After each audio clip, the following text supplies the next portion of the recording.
Okay, so you guys have effectively earned your long rest here and have basically come to find that the courtyard area has been filled with zombie versions of the snail guys, and you've managed to catch Willem in your jar, and you're at the point where you're trying to work out whether or not you should fortify here or try and make a break for the border, given that you're so close. And you're just about to begin interrogating the vampire in the jar via Morse code, and that's where we decide to finish for the day. So, what do you guys want to do?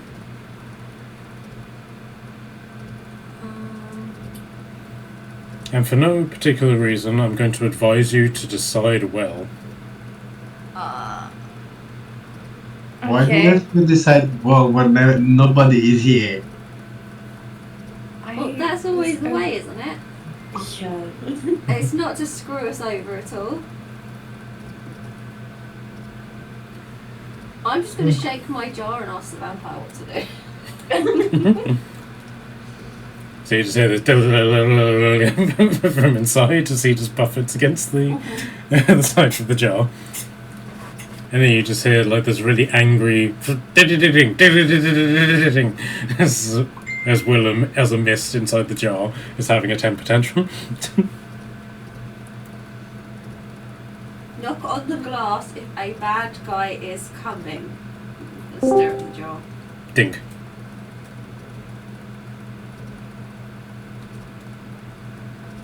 Should we be worried? Dink. Hello. Apologies. Heyo. Completely forgot. I remembered earlier, and then I just didn't. Sorry. The question is, were you distracted by women sending you pictures of them in thongs? No, I was actually watching the second to last episode or thing of Attack on Titan. Like, Nice. the chapter, what is it, chapter 1 of the last 2 bits? Talks to Natalie, she's the anime person in this family. Something's gone up with my character sheet. The cat walked over my computer. They're talking anime, now's not the time to be distracted by cats. Hey! Don't complain!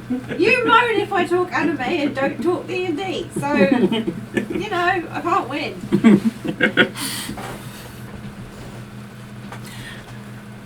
I didn't actually really enjoy Attack Titan. I watched it to the end, but I won't play it, so... Okay, so there's potential heresy going on here. What would you guys like to say in regards to that? Everyone has their own personal preferences. Yeah. Because I like Black Clover and very few people like that. So... Oh, yeah. I have no idea what that's about, but I know there's like controversy and stuff about opinions and so on, so... What's that, another anime? Yeah. I don't know. I I'm not like really it an anime because it's person. so stupid and it's so easy to follow that it don't matter if the kids are screaming at me. Also, she has a Crunchyroll account, so she can watch it on her phone. Nice. Okay, but yes, we've just jumped into the recap, and we'll probably need to jump into it again whenever. David's about to log in. I think he just said he's on his line as well. Yeah. So Dylan's not logged in. yes, Tyler, if you'd like to log into Roll20. Here we go, launching game. He's having verification issues. It said page not found, and I was like, it definitely will be found, so I had to reload Don't it. worry, mine had to verify I was human about 7 times before it let me in. Don't worry, it happens to Are everybody. you No one's 100% sure? Yeah, does it know something we don't? Getting verified? I didn't have any of that. Oh I don't know, no. I'm assuming it's we just changed internet provider, so I think it was all Yes, my web we're- pages finally updating. Yes, we're running on 980 megabits per second. Oh yeah! Fuck yeah. Welcome to the future. I think I'm about the same. So fast. It downloads a game in like 2 hours, like a big game in like an hour or 2 hours. Yeah, it's Amazing. terrible, isn't it, Trin? I completely stunned the cat. Okay. She has to look on her face. Hold on. No, come on, actually look at the look on her face though. It's the wrong side.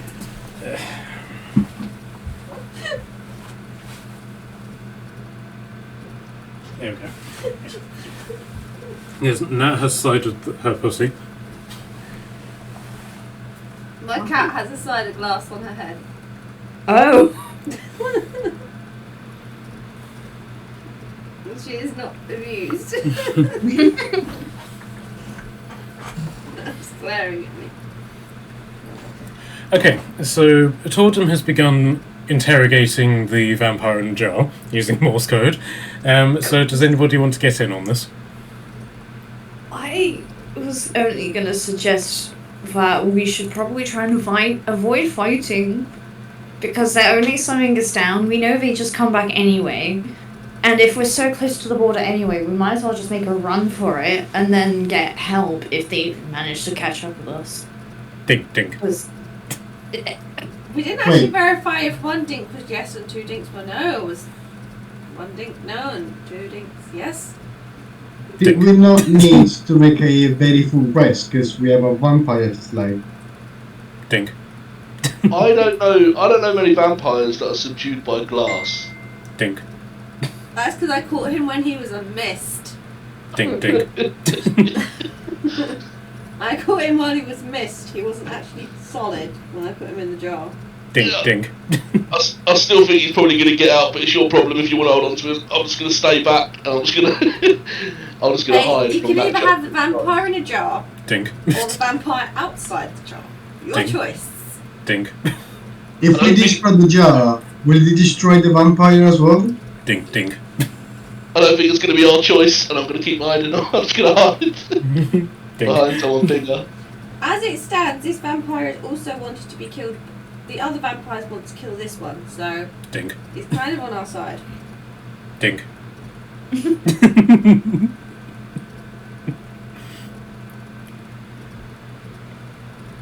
I don't know.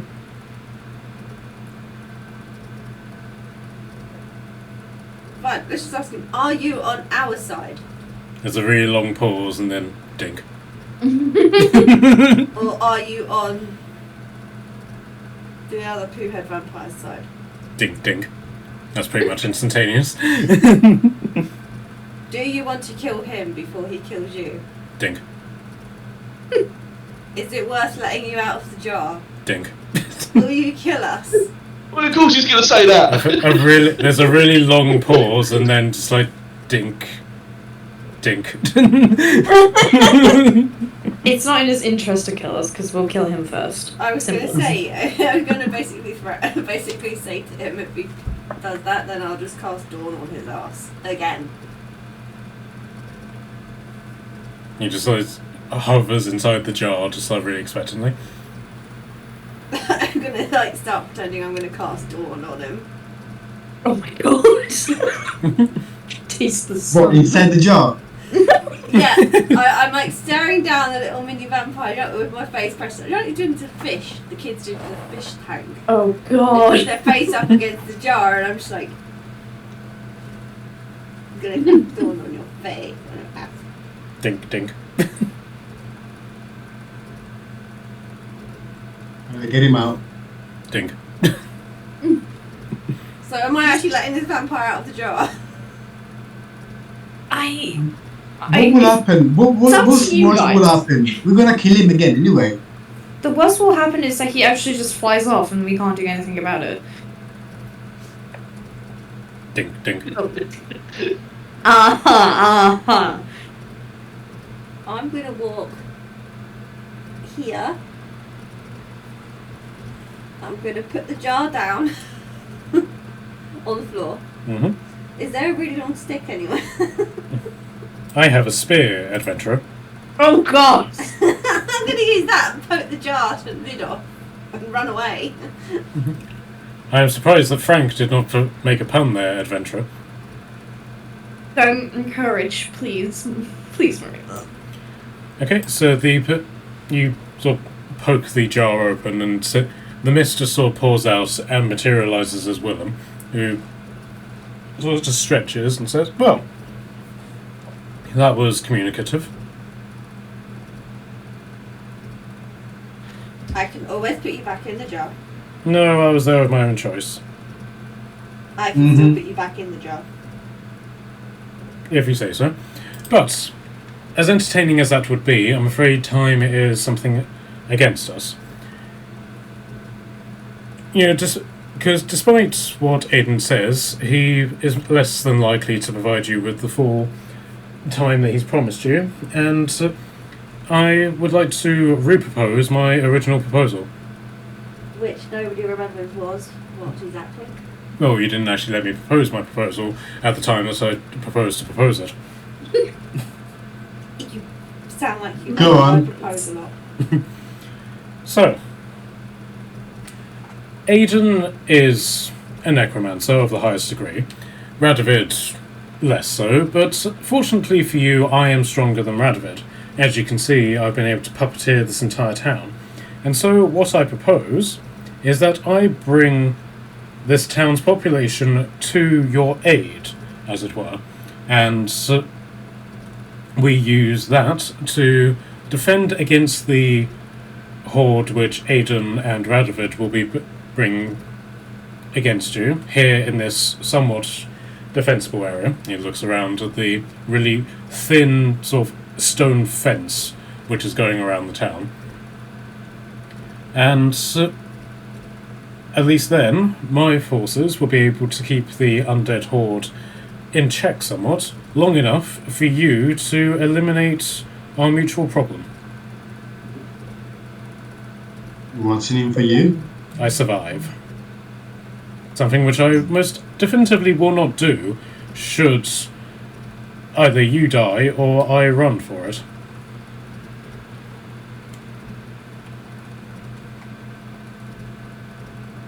Cut out. So, what was that, Jen? No, I was just saying that kind of adds, so... Deals with the vampires. Something I never had on my bucket list, not gonna lie. Well, Hey. he begins sort of like pacing, following the tracks of the carts and stuff. So, well, let me put it this way. This town roughly has a population of about 7,000, 8,000 people. I could resurrect that for you under your banner with instructions to defend you. Random question on that point. Mm-hmm. Did you kill them all? This is silence for a moment, so that I may have been involved, yes.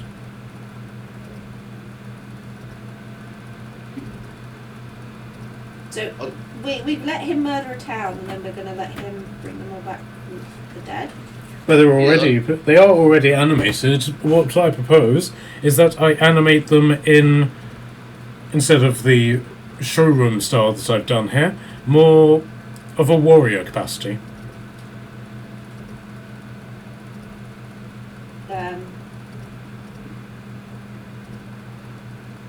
I default a question to the group. I, for the record, do not want this guy to have his own private army. But that's just me. He's offering us the army, basically. Is he though, or is he going to raise an army and then just have an army? Okay, so Dur, I will allow you insight with advantage on that point. See, he's already basically risen the army. Like, it's not a matter of if. 8. Oh, it's a natural 20! Okay. Finally, right? Insight. Yep. 24. Okay, so you've basically seen... I should certainly hope it's like a 24, because you're a wisdom-based character, but still. Well, it's only plus 4 insight, but yeah, go on. So, but you've pretty much hit the nail on the head. If he takes control of the army, it will be under his command, which means that should he decide to turn against you, or do anything contrary to what you will do, the army will listen to him. However, you are aware of another way that you can do this, and that's by using the plaques. Yeah, what he's offering is nothing that we cannot do anyway. It will take us time for us to do it. For him, it's just a snap of fingers. That's But still, okay. So, Michaela, you can give yourself put a hero point in that regard because you've basically immediately got it. He can guarantee you the army, or you guys can use the plaques and possibly have a full army by the time that the Aiden's forces arrive. Oh, it's tricky. It is tricky. I also am quite lazy, so how about you can just make him? You can just make it for us. I don't know. no. No, fair enough. What did I miss? We have a moral questions. We let the vampire out the jar. Yeah, and basically, Aiden is trying to not Aiden. William. Is trying to ruin your own plan, making like days now hits. You remember that you wanted to say to use the undead. Skeletons. Yeah, there's an army. Yeah, right. He's literally trying to do the same, but he can do it better with a snap of fingers, while we can do it with just ourselves. So he says also that he can help us to destroy Aiden, because he won that too, with the skeletons. But I do not agree. Might I also say, darling, that should you be in need of boning, I am more than happy to help. Boning. What happens to the army if he dies? Gentleman Frank. But I get the Does he have a impression that if cane? the I feel vampire like he needs dies, a the cane. army will be destroyed because it's his magic that's powering it. Yep, that's pretty much exactly right. But But even if we don't give him command of the army, and we command it, the same principle would still apply, wouldn't it? yes, but the other side of that coin is that it would also do the exact same to Aiden Radovid's army. So if you were to kill Radovid, his zombies would die, and if you were to kill Aiden, his zombies would die as well.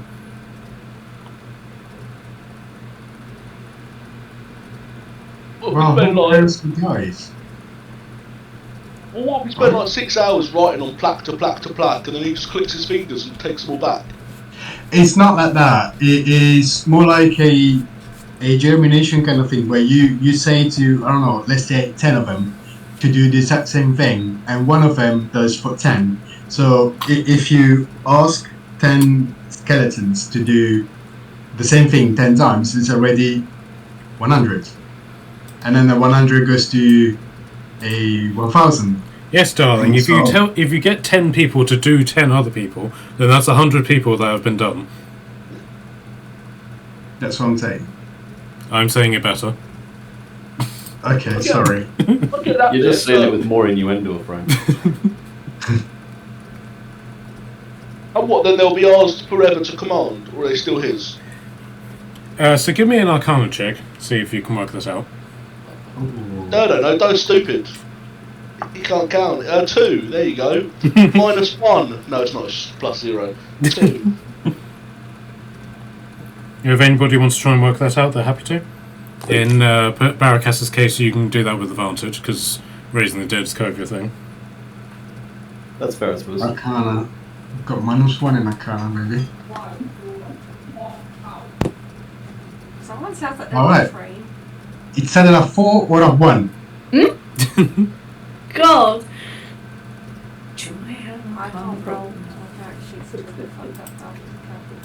Okay, I randomly have Arcana for some reason, so I can. Shoot or don't do it, because, you know, we did this stuff. You're just Yeah. loading up a character sheet. What about cleric, undead cleric-y stuff as well, or not? Well, Torden got a 25 in that. There you go. Okay, yeah, totally. So, Because Jordan has +9 to Arcana.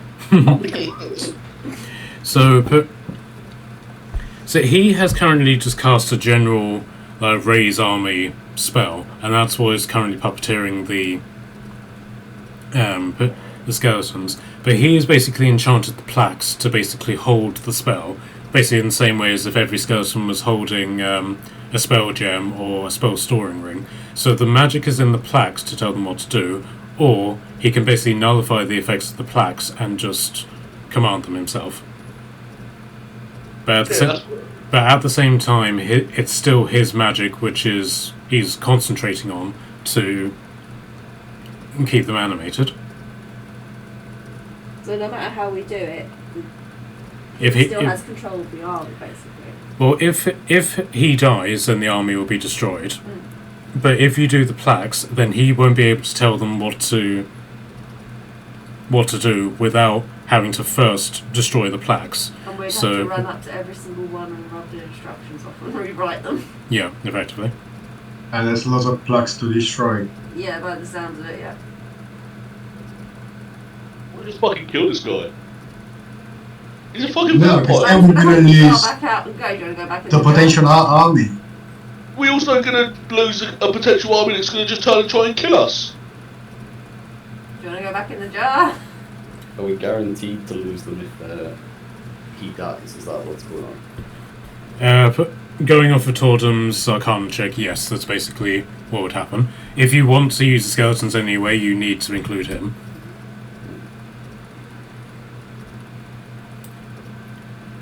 Although, darling, I have a suggestion. Suggest a way, darling.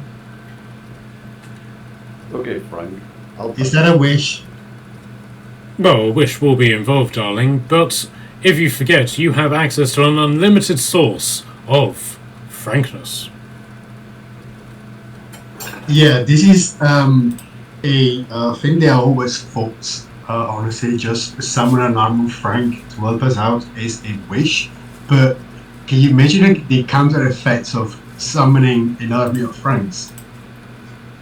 Probably try to fuck the other army, would it? Is there not an How many army of warrior Franks Franks? already running around somewhere? Yes.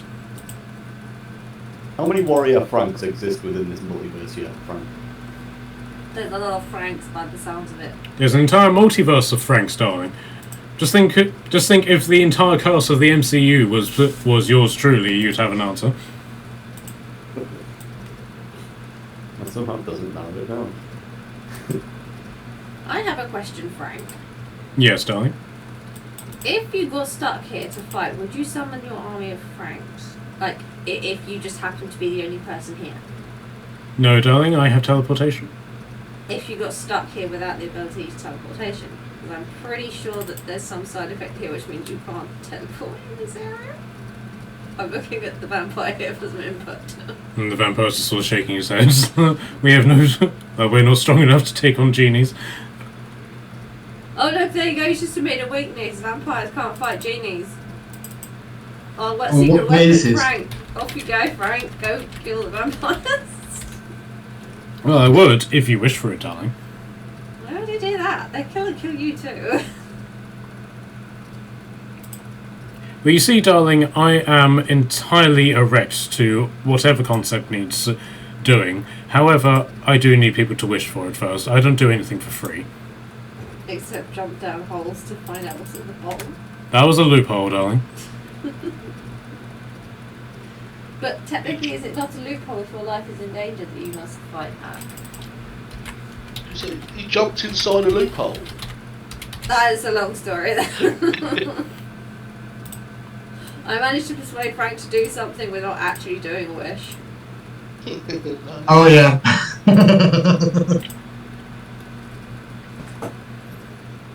I'm just pointing out, if Frank is surrounded by zombies and vampires and he no longer can teleport, would he basically then just stand there and let himself get mauled to death because, you know, nobody wished for him to fight back and save his own life? I won't make you roll for it. This is a grey area. Nobody has actually investigated this or done anything in this regard. Can we test this theory, please? Yeah, Frank has never, as far as you know, had any sort of life-threatening events happen to him. Let's test this theory. I mean, not a serious one. I'm Just talking let about right him now. We leave Frank here to deal get with the going army on that's this. turning up. He's put himself into some sexually questionable positions.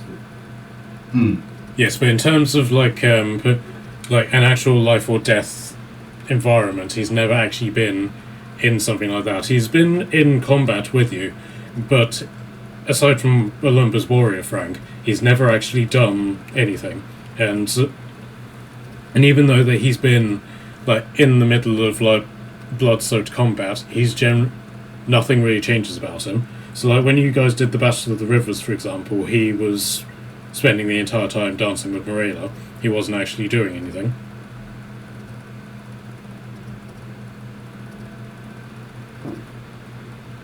I'm confused. I just thought he was. I don't know. Are you telling me this fella's a genie? Yes. Yeah. Yes, darling. Can't you tell? And he sort of like Don't make a wish The on the boots genie. not give it away? I have never seen a genie before in my life. I thought they were all made up. Do these look made up, darling? And he parts his brow.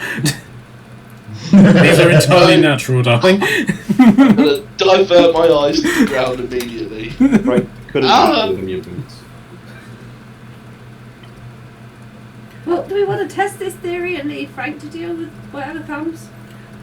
You know what? Fuck yeah. What could go wrong, right? What I could mean, go your wrong genie leaving friend it- could die. What could go wrong leaving it up to Frank? Right.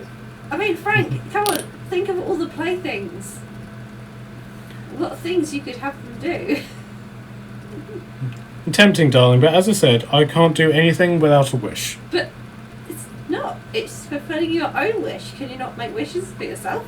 Unfortunately, no, darling. It's all in the contract. I didn't sign a contract, so I don't know. As well, you should know. I've read it to you people 6 times now. And none of us have actually signed it, Frank, if you didn't notice. I'm sorry, guys, The but this is only actually my person bound by fault. the contract is you. Right, sorry, I missed that last bit, Lisa. I said nobody actually signed it apart from Frank, so technically Frank is the only person bound by the contract. Oh, don't worry, darling. I found other ways to bind you. But still, if you wish to do this, it will require a wish. But also, Can I put Frank in a jar, please? well, I'm happy to squeeze into places that are too small for No, me, I'm just going darling. to walk But up and just like put a Ouch. jar on his head and try and put him in the jar. okay, so What about? So, What about? okay? Yeah. What about if we ask Frank to wish for taking control of the spell of Willem?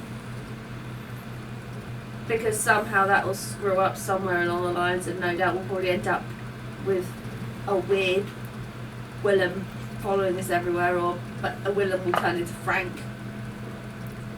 Would that be Oh, so we never bad, know. darling? Huh? Would that be so bad, darling?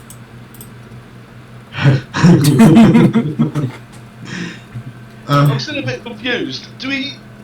I mean, I only met you guys a couple of days ago, and this has all been going very fast for me. Do we need an army? Is that a thing that we need now? We need an army. Well, apparently an army's going to come and destroy us, according to Yes. So that dude pointing to the. According to who? The vampire we've captured. yes. Yes, so the vampire that's been Since when captured do you and take then advice from your replaced. prisoners? So the situation is basically that Aiden is hunting you in this area, and he's given you a day of respite. Willem is saying that he's not going to really honour that. He might give you 24 hours, but at 24 hours Rested. and 1 minute, Aiden would then attack. He's offering to help you defend this area for the sake of the fact there's got a wall and an army, to at least hold back the zombie horde while you guys deal with the vampires. Because the question is, can we outrun the zombies, basically, and the vampires? We're not doing very well on that front at the moment. So Oh, I can make us outrun us. That's not a problem. We can outrun them. let me take you to the map. Honestly, I don't think we've done very well at outrunning them so far. So you are here, and to get to the civilization, as it were, you've effectively got a straight 16-mile trek across open country, at which point Yeah. you could be ambushed at any point. No problem. I'll turn us into the wind. We'll fucking zoom that. That's not a problem. We'll do that in half a day. Wait, you can do what? Is that what you want to do? Just get somewhere. You just fucking say something. Oh, vampire this, vampire that. You just want to get somewhere. That'll get you somewhere. What's your plan then? What do you suggest? But in all addition, we're not trying to escape. I mean, yes, kind of, but in the same time, we agreed on playing the game, and we need to slay the vampire, because we need to. Yes, there is an element of. If we don't kill the vampire now, he'll come back and we'll have to kill him later. Yes, and also the fact that Aiden is effectively has conquered half of the High Elf land. If you don't take advantage of this opportunity, what would happen? Alright, so we don't need to kill him then. Fair enough. I mean, if you guys want to basically make the wind journey, then I can pretty much say you will make it. The only thing that would be able to catch you would be a vampire in mist form, and when vampires are in mist form, they can't do anything. So It'll be like 2 farts in the wind, as they say. yeah, because if you basically... Is it your wind walk spell that you're talking about? Yeah. I didn't realise I had level 6 spells. This is very exciting for me. Yeah, so basically with that you would move 300 feet per 6 seconds, so which the vampires don't have anything that could catch up with you. The only problem is that if you do that, then chances are, by virtue of the fact that you've come here to solve the vampiric problem, obviously your reasoning is different, but you would effectively probably have to come back to carry this on. Right, that makes sense. Thanks for explaining it to me, guys. I was a bit confused. You know, they call me Duh because I don't get it. Duh. That's not my name, so thank you for explaining it. Does Kashan have any input? Or Onyx? Don't worry, darling. If you need educating in any point, I'm more than happy to direct you. Oh no. Don't trust him on that. So yeah, Onyx and Kashan, do you have any input in this? I don't even know at this point. I feel the exact same way. I just don't want us wasting time and effort on a fight that's unnecessary to a degree and stuff. Like, my problem at first was just, oh yeah, the snail guys are here, we need to fucking avoid them. But now that there's an army coming on our ass, which I completely forgot about, yeah, that became a problem. Did we not send the skeletons out to meet the army in the open field to slow them right down? Or do they have to stay within the confines of the wall? So Willem basically perks up with this and like, well, I could technically send them out, but the spell is strongest within the confines of the city. If they were to set forth on the march, we would lose a few skeletons on the way there. Would that be because that you're not with them? Yes, I have no intention of marching with them. What if we made you march with them? Okay, can I get intimidation, please? Yeah, what you do now? Basically, my thinking is if I can get him back in the jar, we could tie him to a skeleton. I somehow feel like if we get him back in the jar, he's going to be less helpful towards the skeleton. Why? Of course, people Well, he like won't be being able to break the spell because technically he's in the jar, he can't touch them to break the spell. And in mist form, they can't break anything. That's fair. Well, while I do appreciate your logic, and bear in mind I probably will be spending the duration of this battle in your jar, because it's nice and safe there from dawn, for example, then, so, assuming that you put me within the confines of your cloak, but I will put... Yes, that's exactly what I'm going to do. I got a 20, by the way. As I say, it would be more advantageous for us to make our stand here, but, you know, you defeated me, so you are clearly the experts in these matters. Do we look like we've commanded armies before? Don't answer that question. Well, again, to remind me, do we know where this Aiden is? So, Aiden was the guy that you put, who was dressed up as Malekith, but he sent a simulacrum to basically attack you and do various things. Willem has said that he is already on his way, but as for confirmation of that, no, you don't know where Aiden is. Well, so if he's a big bad, then we need to kill him anyway. So why don't we make him come to us? So, yeah, what I'm hearing from what we've got is that what we really need to do to get rid of all the army situation is to kill all of the bigger vampires. Yes. Yeah. Everyone must die. That's the gist of it. So how many is it that we need to kill? So the vampires that you have encountered, and I will say in a metagaming way, these are all the vampires that are in the area. So there's Vlad, who you met on the pirate ship. Yeah, dead. There's Radovid, who you let escape. Cathay, who escaped in a more escapey form. Willem, obviously, and then Aiden. Cathay, did she not die in the church? No, she turned into a mist and escaped. You managed to escape. Bitch. We only managed to actually successfully kill one. So there's Yeah. 3 left alive, and Willem's potentially on our side. Yeah. If this piece of shit's on our side. To be honest- On our side. 4. There's Vlad, Radovid, Cathay, and Aiden. To be honest, my plan with Radovid was to let him get out of here, for then maybe later just, I saved your life, come and join us. Can I get an insight on that, please? My insight is shocking, guys. 12. Okay. He just says no. Okay, so but during this battle, the battle against Radovid did do some various behaviours which you actually found odd. So when Honest complained that he had the advantage because he was on horseback, he then, in a very what could be interpreted as a chivalrous way, got off his horse and fought on even terms. So, and also Willem has made comments that he doesn't fight in the honourable chivalric way that Radovid does. So you get the feeling that if you were to pull that card on anybody, Radovid would be the one to do it with.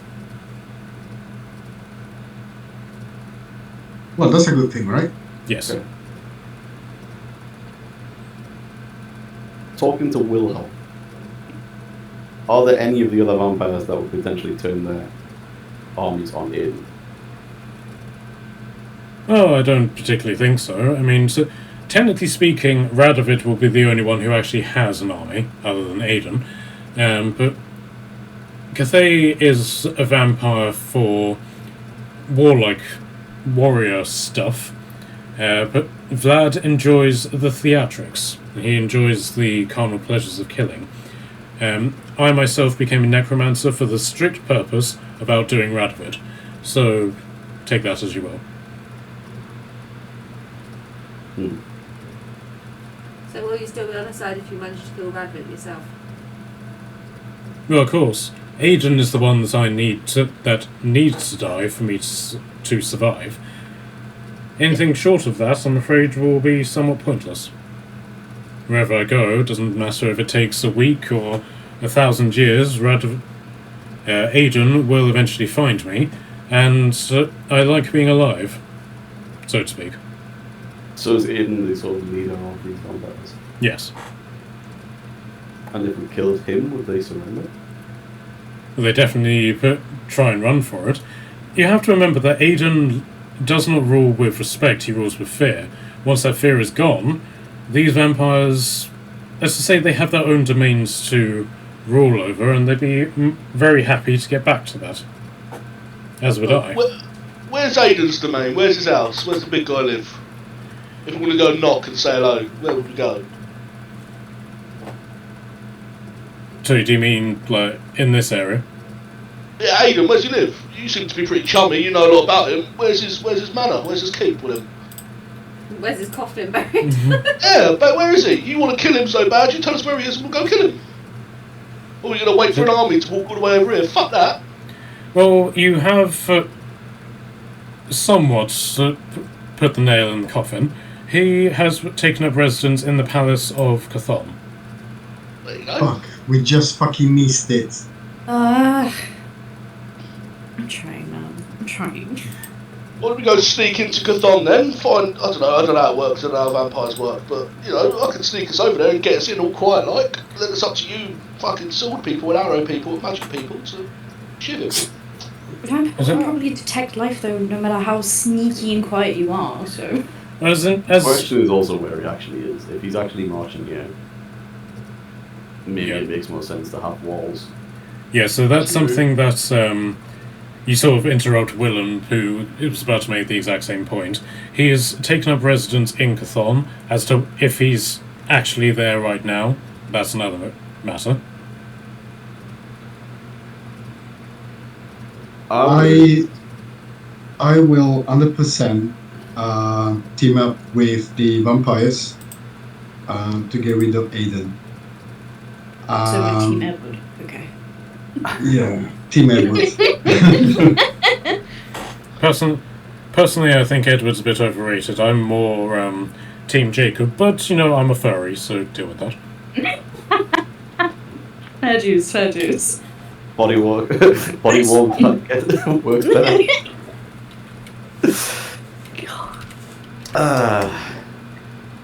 Anyway, On a serious matter, though, I mean, we showed them that we can literally defeat them no matter what, right?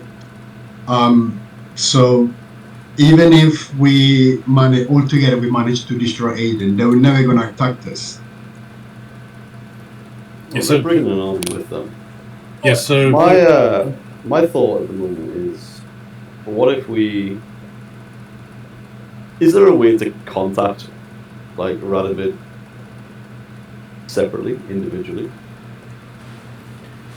Do you have a way of doing that? not me, no. And even if I did, I doubt he would take my message. Me and Aiden have me and Radovid have a lethal rivalry, you might say. Oh, we can send him a message, right? Yes, I have sending, adventurer. Okay. So here's That's what a I'm thing. thinking. Yeah. As a soldier, we have an army marching towards us. We have an army inside these walls. We have a potential army outside of the walls. If we sandwich Aiden's army between ours and this wall, rather than behind, Did someone say behind? No. always fine, but never in the way that you want to hear it. Oh my god, it's Queen Francesca! Oh my god, this is not. The way they spelled it cracked me up. Francesca. I drop a slight bow, with your majesty, and then carry on as if nothing happened. We could sandwich Aiden's army in between ours and Radovid's, and then we could make the push through that battle or around that battle, wherever it needs to be, onto Aiden himself. If we can kill him, the others should leave, and then all we have to do is work out what to do with the rest of the leftover armies. That actually sounds really fun. Can we set like guerrilla warfare traps, like holes in the ground with spikes with shit on? Well, if we are going to do that, then I suggest we do it quickly. Time's ticking, and the sun, he looks up at the sky, the densely black clouds above you. Sun waits for no man, as it were.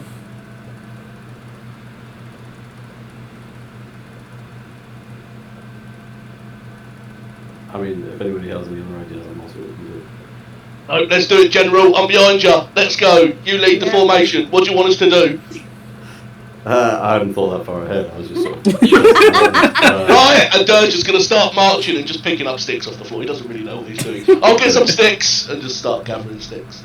Perfect. I'll make a fire or something. It'll be fine. Your shape rock might be good to make some pitfalls and stuff. Actually, that could be very helpful. Oh yeah, I'll do that. Let's. You tell me where, and I'll start digging. That could be a very good idea. All right. Do we have a general layout of the area, right? Okay. Are we trusting in Wilhelm for this army side of things? I say yeah. He's If we don't, we're just gonna slay. We're just gonna kill him. What's He's the going to problem? mist form, like for him anyway to hide during the battles. So we can at least keep him in check.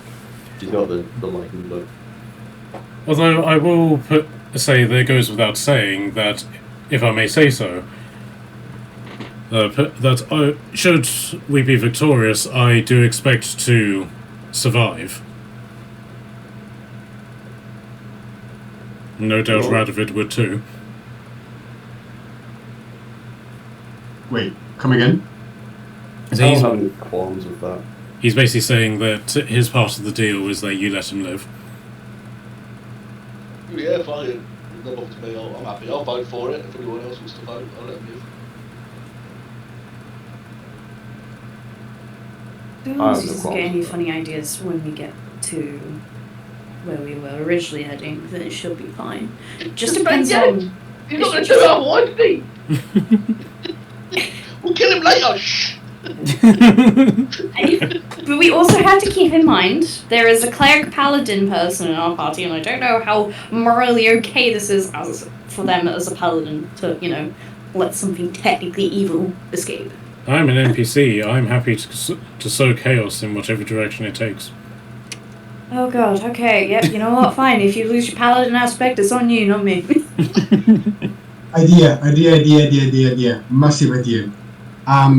How does turning undead work? You just need to show the symbol, right? Just shout out. Get the fuck away from me! And then they run away.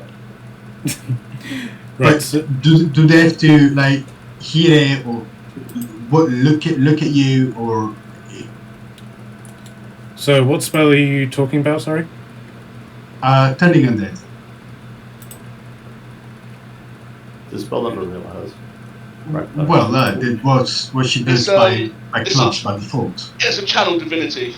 Yep. Thank you. Yeah, I always look for it in spells. There's no way you fucking expect it. Yep. I think it's 30 feet. And there's a CR level to it. Yeah, so there is a CR aspect to it, but so at the moment, Morela's Turn Undead also includes Destroy Undead, but it's an action, has apparently infinite 30 feet that can see or hear her, makes a Wisdom saving throw. Yeah,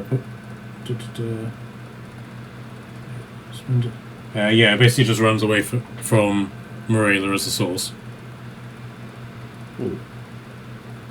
Up to a particular CR level.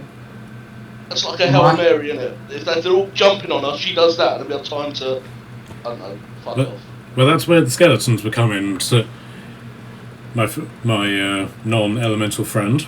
My skeletons will utilize shield walls against the zombies, and it will be long enough for you to kill Aiden.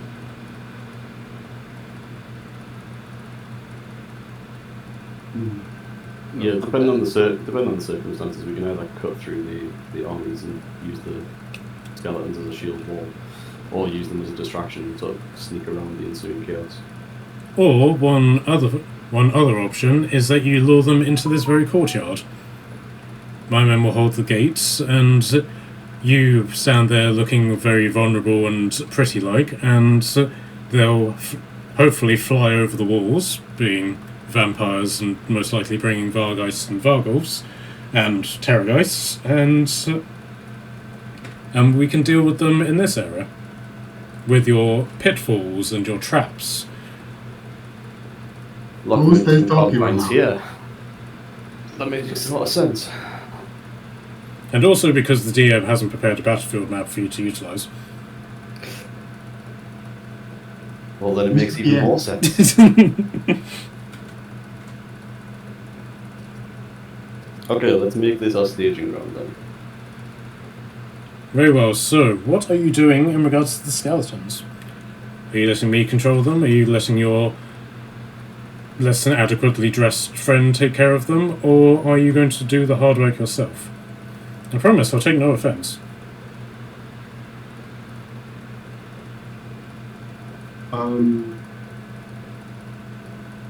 Yeah. Let him do it. Let him do it. Easy, innit? Job done. Then we can crack on. Okay, yeah. Let them do it. If it's going to save time, that means we can spend more time preparing it. All right then. It's not a matter of time, because we can save time as well. There's multiple options that we can take to turn the plaques out.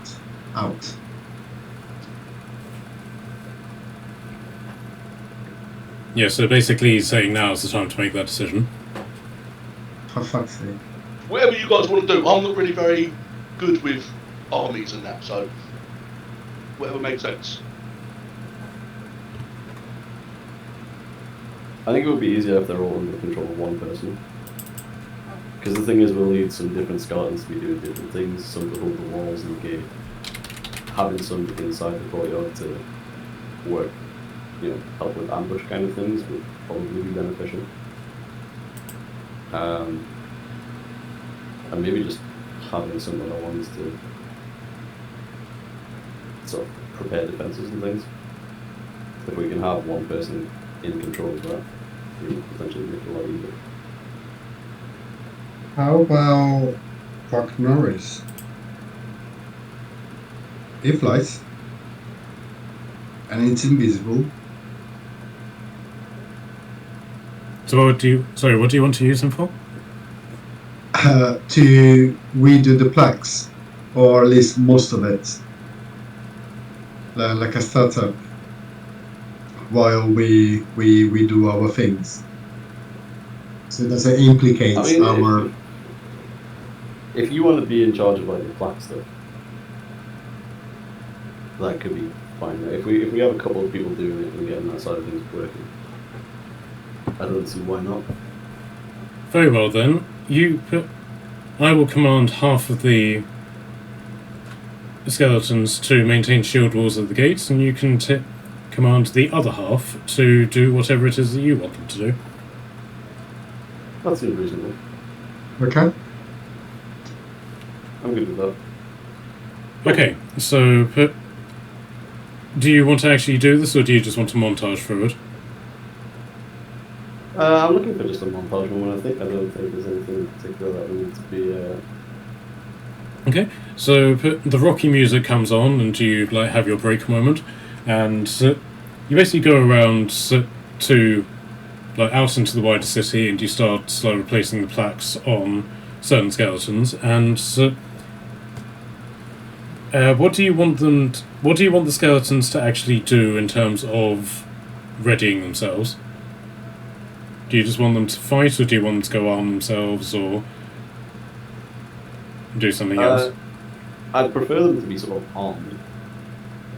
Okay. Is there what is the potential that I could take a small group of them and then just post them upon the top of some of these buildings, as archers? Could I find a few bows strung together? Okay. So, can I get an investigation check from you, please? Sure. Mariella gives you guidance. This is a much better view. You can actually plan it from here. Investigation is 14. Yep. Marilla will give you guidance. Good. What's guidance? A D4. D4, yeah. Yeah. In a hot sec. A hot sec, darling. Again? That's another 3, so 17. Okay, so first off, this is elfin country, so bows are sort of like the currency of the realm, so they're not particularly hard to find. But you basically with this in mind, you journey over to this area where the warehouses are, and skeletons seem to know what they're doing in that they just simply throw open some of the warehouse doors, and inside these warehouses is basically floor to multi-storied ceiling of crates of weapons, armor, and ammunition. Great. So, but you can tell that these items aren't necessarily for the protection of the city or anything like a town armory or anything like that. These are goods to be sold, but that's not particularly relevant to you. So a couple of the skeletons seem to take up administration roles where they are dishing out these weapons, and skeletons effectively start forming queues to be given these items. The skeletons don't really seem to have a concept of arming themselves particularly well, but every single skeleton who is going to be a foot soldier, and these are the ones that Willem is controlling, each of them dons a metal helmet, gets a shield, a spear, and a sword. Okay. And then the archers all come in, grab a bow, a quiver, and then you've then got smaller skeletons, which are the combination of what appear to be a bit grim, but children skeletons and animal skeletons, and they then become effectively like an ammo delivery service for the archer skeletons. Okay. You do also realise that there does seem to be something of a guard, like an actual military version of skeletons as well. And you sort of guess that these skeletons were the guards and the soldiers that were actually in the city, because they actually have an armour set very similar to yours. Only every single one of them is uniform in the colours of the city. Mm-hmm. And you can see that there's a couple of them that have cloaks, and you guess that these guys are the captains, or the various points, because they have cloaks. But the one thing you do notice is that all of these seem to be amongst Willem's lot.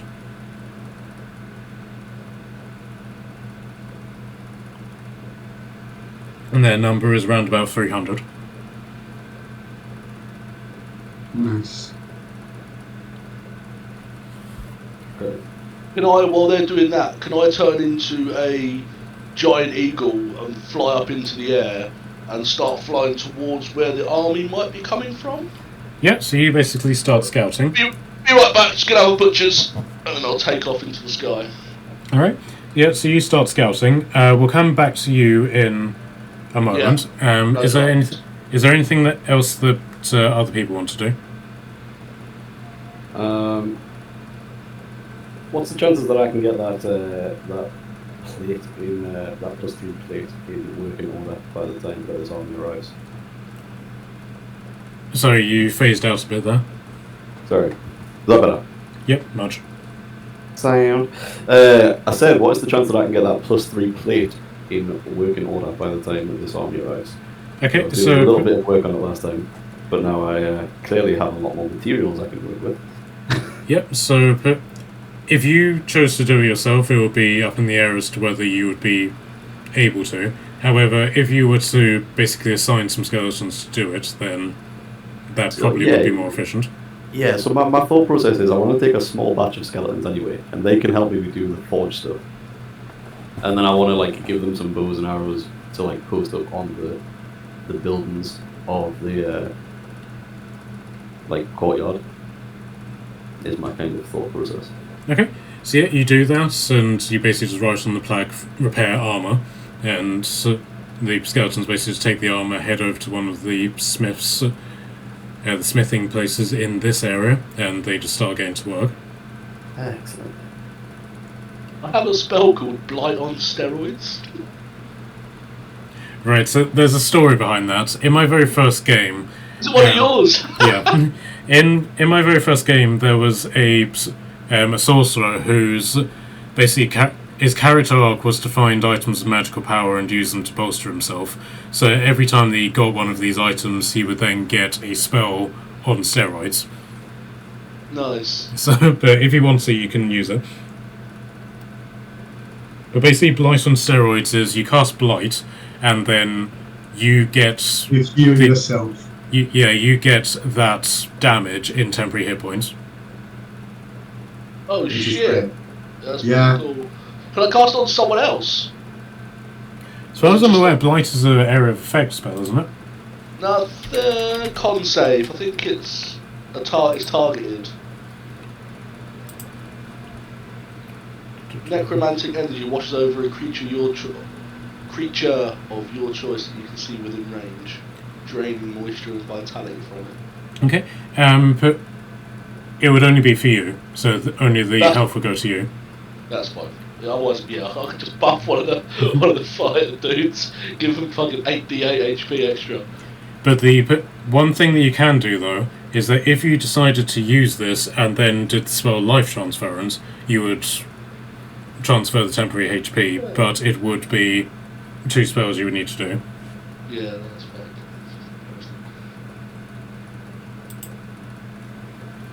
Okay. Onyx, are you doing anything?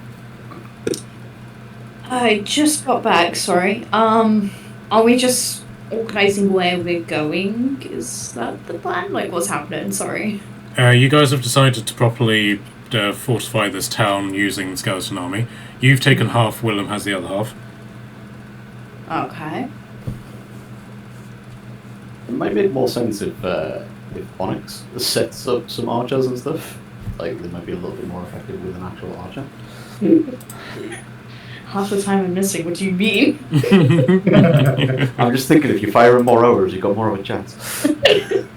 I'll certainly try. Speaking of which, we found a shit ton of arrows in a warehouse. What kind of arrows?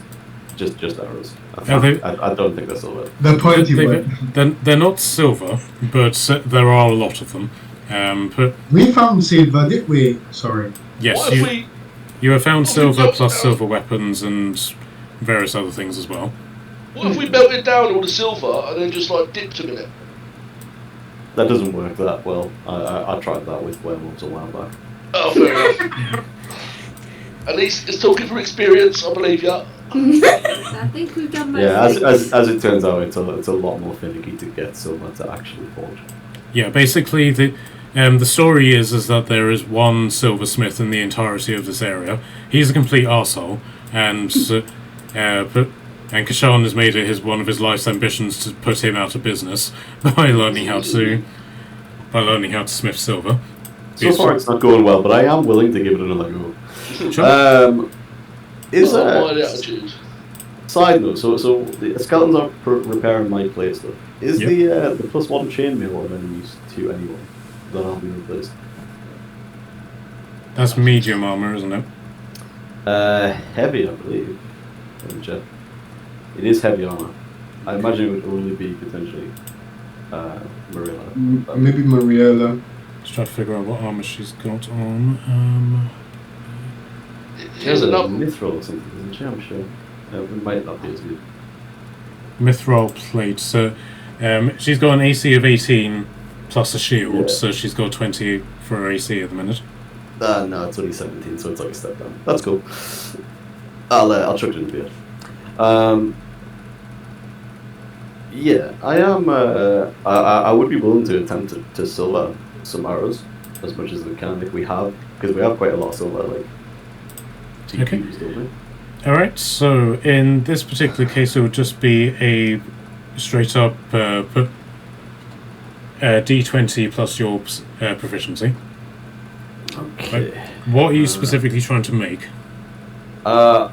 Probably just some extra like silver arrows. If I can make enough of them, like, Okay. to give to Onyx and also potentially some of the skeletons and stuff that we're gonna have. Okay, I will give you a +2 because this is something you have attempted before. Yay! I'm learning. I'm on 24 silver arrows currently, so I'm okay, but it's not going to be the best, obviously, against beefy boys. If there's more than one beefy boy, especially. Okay, I rolled. Do I still have guidance? Does that count at all? Unfortunately not, because Well, so I get a +2, and then my proficiency bonus. It's Where's my +4. proficiency bonus? My proficiency bonus is +4. Okay, so And you in do that have case, hero points if you want them. Okay, in that case, without using a hero point, I only got 25. Only? Only! See, I rolled a 19, and then I made it sound like it was really bad asking for the guidance. Yeah, I but figured I'd just, laze in that way. well, bear in mind that I believe in one of the checks that you did, you got to 23 and it still wasn't enough. In this case, it is, and you've managed to make a quiver of 20 arrows. Noise. Very nice. Okay, so Barakas, I'm assuming that you are going to summon Quack Norris. Yes, Okay. but yes, carry on. Okay. So yeah, you summon Quack Norris. Is there anything else that you specifically want to do to try and prep yourself for this? I was thinking about it and I can't think of nothing. So no. I mean, if anybody think that there's something worth on doing, I'll come out quite generous in doing it. Everybody else. We should share out our health potions, adventurers. Yeah. Oh yeah. good idea. That's actually good. And I'm not saying that because the DM has only just realised that party transfer in Baldur's Gate 3 is not a thing.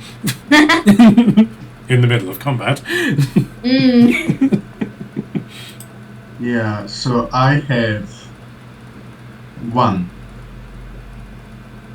I also Potion have of 1 healing. adventurer. Do you guys have health potions? Hang on. Please say I have something. Come Oh, I've got a potion of fire giant. Fire giant. Yeah, fire giant strength. Mhm. That can go to Kashan straight away. If you remember to use it. Mhm.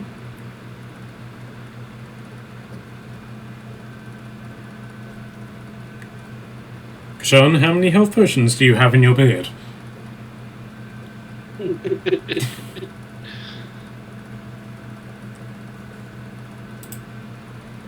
Whereas Kashan made a run through with the health potions. The silence is deafening. How many beans do I get in a bag of beans? Let me see, because I believe I did write the amount on the actual item. 3d4. Do I have to roll it? Or do you roll it?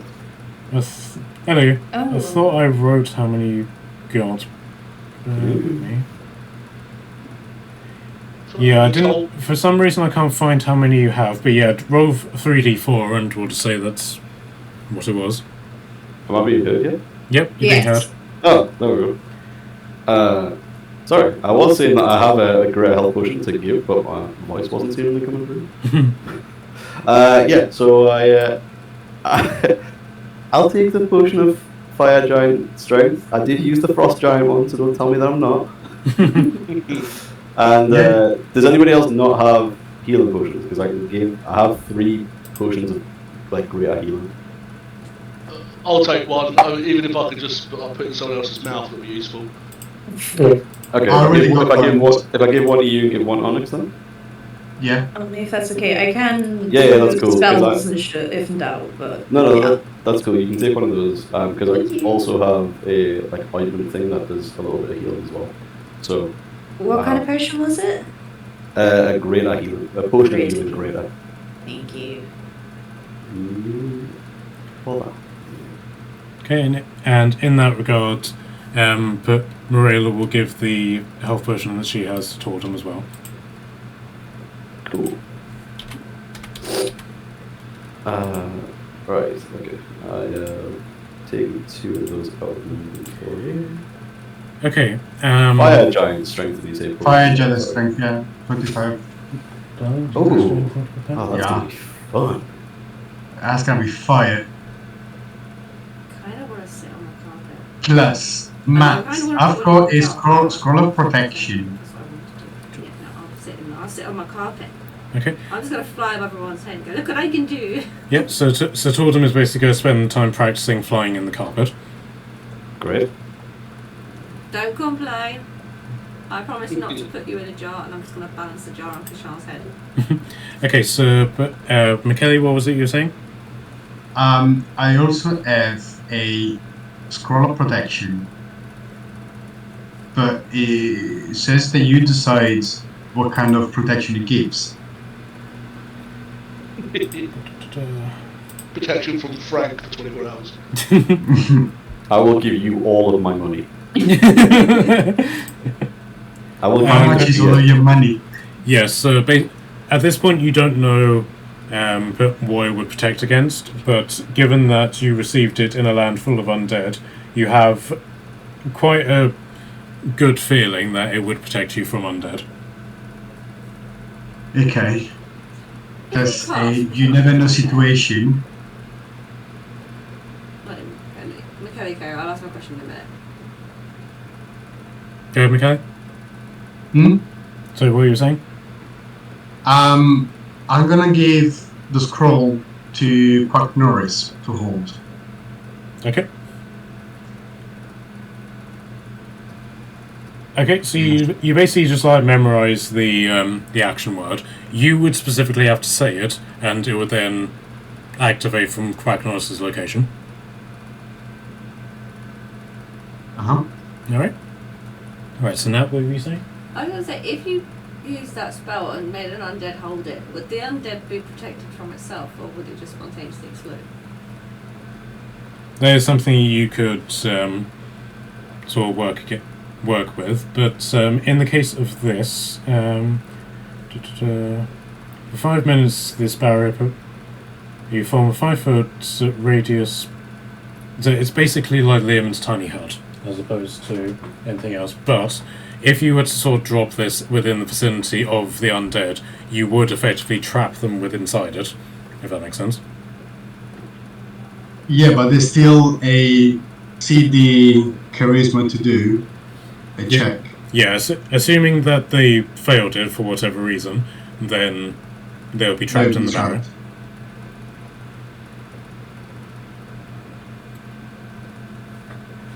Okay. Good idea. I like that. It's a good idea. Okay. Alright, so, Duh, are you flying in a particular direction, or are you just sort of doing laps?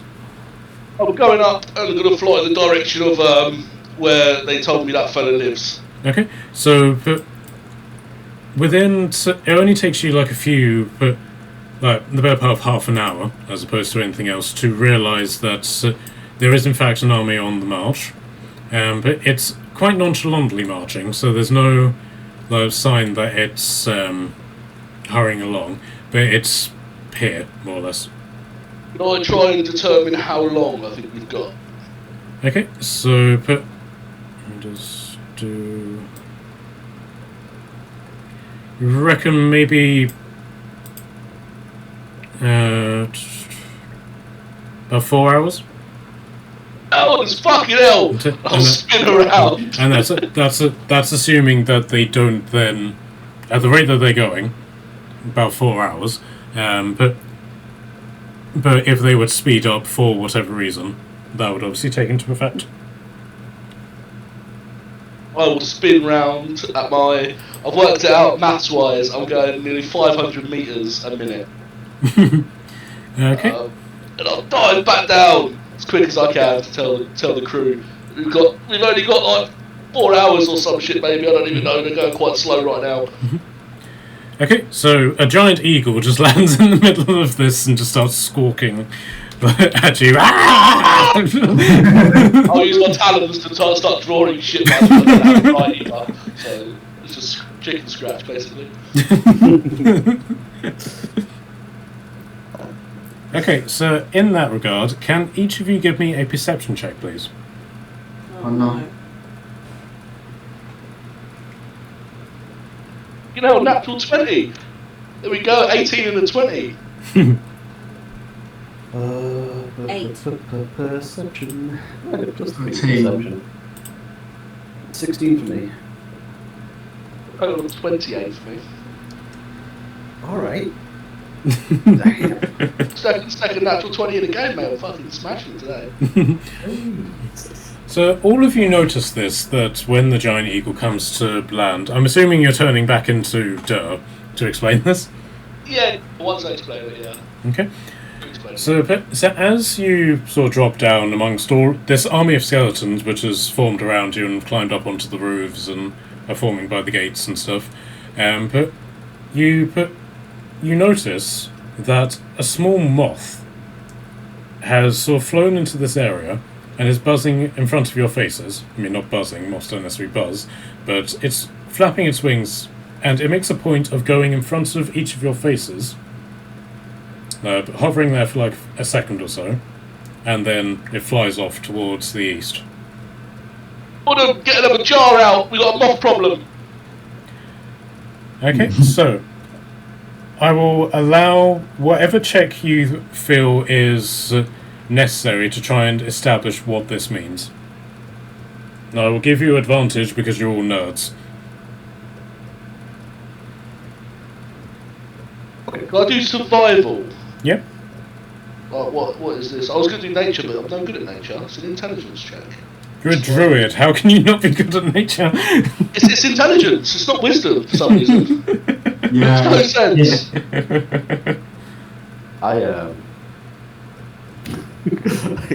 Can I use something like acrobatics or athletics to try and catch them off? I was thinking the same thing. I wanted to ask if I could use Legs of Hands. I can imagine. Has anyone seen the Only Fools and Horses episode where they're looking for the butterfly? Yes. That's what I can see going to happen right now. Really. I get a +6 to acrobatics, so I really hope that's not the case. Actually, I get advantage on intimidation checks. Can I try and intimidate them off into staying where it is? I can just imagine you catching it and being like, Barracas, I caught it! And he's like, nice one, high five. We're not that silly. Okay, Onyx, as probably the only sane person in the room, what did you get? I admit I'm zoned out but like caught onto the whole intimidating a moth to stay still. And I am utterly lost as to why we're intimidating moths to stay still. Okay, Why so is it always follow the spider? Why couldn't it be followed the butterfly? so basically, you've effectively been in this wasteland, and during this time, you've never seen a live animal aside from the Odiacs and the monsters. This is the first time you've seen an insect in this area. It's basically made a point of floating in front of your face, and is now flying away towards the east. So, towards the east is where things aren't there, right? Yes. So it's giving, Lord of the Rings, Dumbledore, the Moth, Messenger, sort of thing. So basically the giant eagles are coming. Yeah, apparently. Guys. Guys, we don't have a giant eagle yet. No. Guys. Guys, we could have a wyvern and a giant eagle. And a griffin. And a giant snake. Can I just point out we don't need a giant eagle, we have a sir. Okay, I'm sorry, my baby is growling in her sleep. So Willem comes up to Torden and is like, well, I feel that my part in this is done. Might I take residence in your jar? Okay. Okay, so he just evaporates into mist and floats into the jar. And even though the lid is off, he very much stays there. So. I'm still going to screw the lid on. Sure. Good choice, Torden. I like your style. wait. I put the dead vampire back in the jar. Can we put the jar in Kashan's beard? I think we should store it because, like, if we cast, like, is it daylight or something like that, won't he still be hurt from it? Because, there's not really shady glass in the jar. How about can we spare a singular skeleton? I don't see What do you mean? Okay. Why don't we stick the jar in the rib cage of a skeleton and go get it to stand in the mines? Okay, so a skeleton comes marching over out of the horde, and you notice that this skeleton is dressed rather like Onyx. Oh, it's him or her or them. Wait, Booty Ball! Oh my god! I missed you! I have so many questions. I've never heard of this excited before. Bony What Bob did you is miss? My absolute homeboy from my dreams. Not even when Bony Bob must yes. survive. If Bony Bob fucking dies, I'm quitting. That's Onyx's declaration for the day. Okay. Getting back to the point of where we're going to put Wilhelm. I'm going to put him in the beard. Do you want... the question as is, if much the jar as the, breaks while it's in your beard, you're going to have a vampire rolling around in your beard. Well, he doesn't need to breathe. I And don't care what's he about gonna breathing, what's he I'm gonna just do? saying, What's he do you gonna do? wanna- Bump into the several chainmail vests that are in there. Why don't Like- we put a chainmail vest or two on some skeletons and buff up their defences? Look, I'll take the things out that are dangerous. All right. I'll put them in the backpack. That's okay. Yeah, all the swords and weapons that you can pick up that are in there. You can keep the swords and weapons. That's fine. So Bony Bob, being really dejected, just returns to the horde that it came from. No, Boney Bob can stick around. Boney Bob can be a bro. I'm good with Boney Bob being a bro. But I'm thinking that maybe we keep Wilhelm somewhere where we can keep an eye on him. Like, what if, a horde goes around the side and goes and That's what I was thinking. One of the skeletons and his, like, put the jar in its skeleton bones, so stick it in its rib cage. And then make it stand in the mines or something. We can All use I'm him as thinking is if bait. he's all the way in the mines, like if one of the vampires sort of then just goes past the battle and just goes into the mines, kills that, takes out our arm situation. Yeah, actually, it's a good point. They could take out a whole army by like breaking a jar. Yeah. So Bony Bob points to the stables, where you know that there are mounds of hay that are perfect Assassin's Creed material for hiding in. We're taking the opinion of a skeleton now. Is that what's going on? Is that what it's come to? Oh, hang on. I originally had that thought process, but immediately I've had the cronk in my head going, no, he's got a point.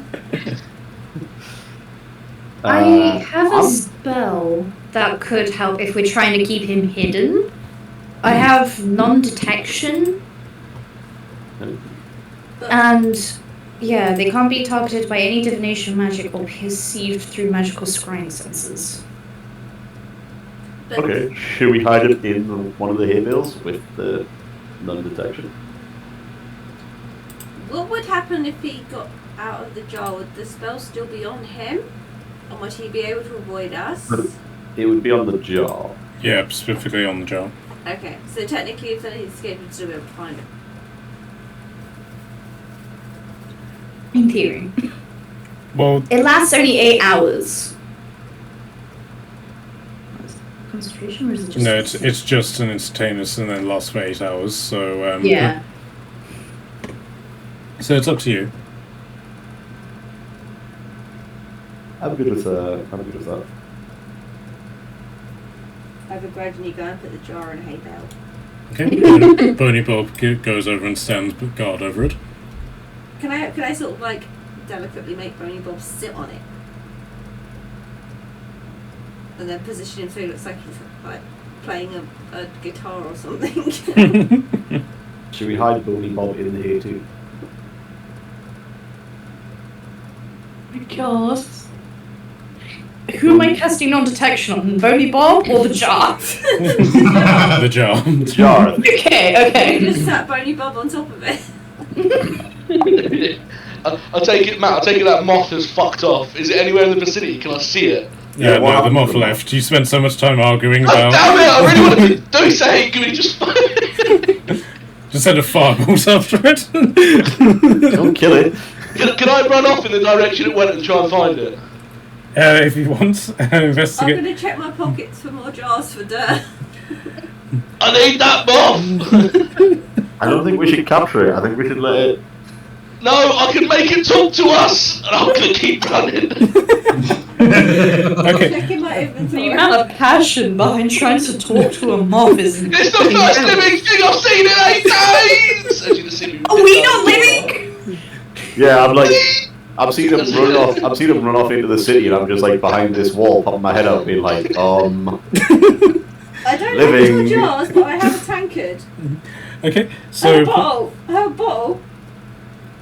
I was really wanting to make some pitfalls in this general vicinity. I can still do that. okay, can I get investigation for the just so the dirt doesn't keel over from a heart There's attack? no fucking way I'm finding this thing. No, a 3. Okay. Plus nothing. Yes, the moth has flown away. Oh, I'm just gonna fall down in defeat. Can I point out, if it was alive and everything here is dead, and it's a moth, probably a vampire in disguise, or something of their own not facetious. What's the word? Wait. Pernickety. Maybe. Might have been fucking with us, but still. And also, haven't we have seen technically living, quote unquote, creatures. Like we've had rats. Yeah, I you suppose we've had bugs and bats And- attack Yeah, us. you've had rats and I bats and wolves, but they've Before very you much. just jumping on stuff going, I have another question. Okay, let me answer Onyx first. They've had a very set necroticness about it, so they're very much under the power of the vampires. But this is the first like legitimately living creature that you've ever seen. Can I just pose? We set up this big army. We haven't actually. Do you remember we kind of left some of those oligog things alive in the mines? Oh my god, yeah. Wait, what? But Yeah, like, yeah. are we really gonna get them involved? Because like, I'll feel bad. No, but are they gonna come out because vampires controlling them or something? Well, that group was it like some stag do they were going for or something? Yeah, they Yes. were. Yeah, they came here on a stag do to basically have some fun and kill some adventurers, but you guys turned out to be too powerful for them. Well, then Hence how why about we give them a better stag do and tell them to go kill some vampires?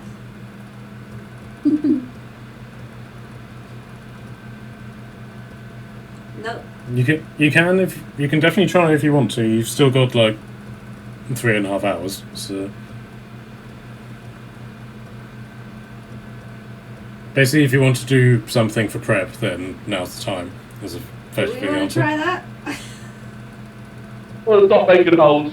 Then I'm just going to start moulding earth and digging out as much as I can in the next hour or two. Okay. So you getting the Odiags involved?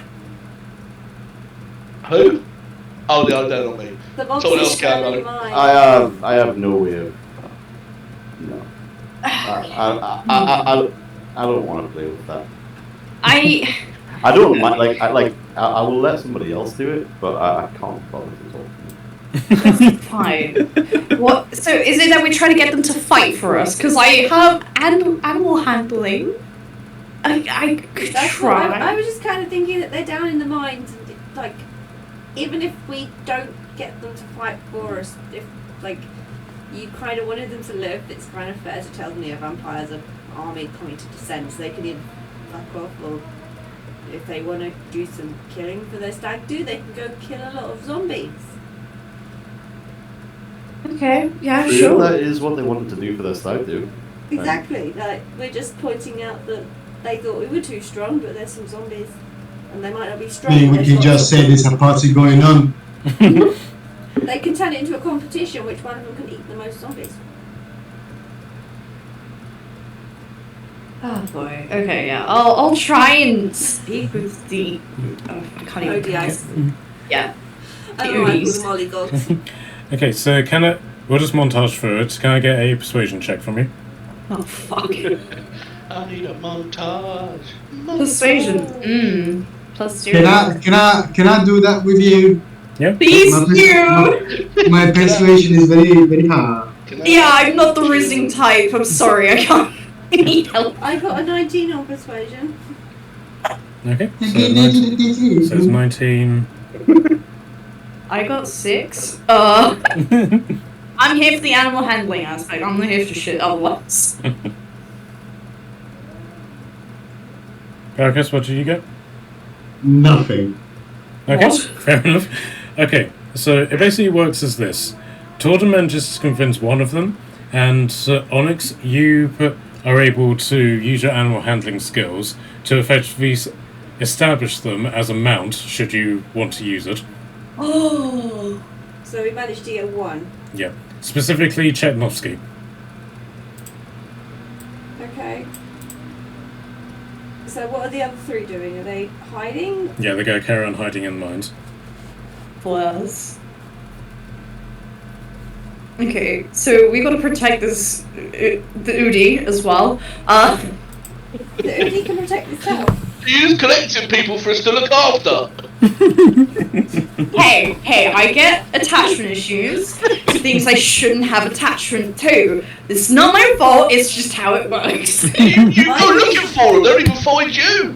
I think we should put NPC Marina on the Odiac. Oh god. Look, attachments to Right. strange creatures is what we do here.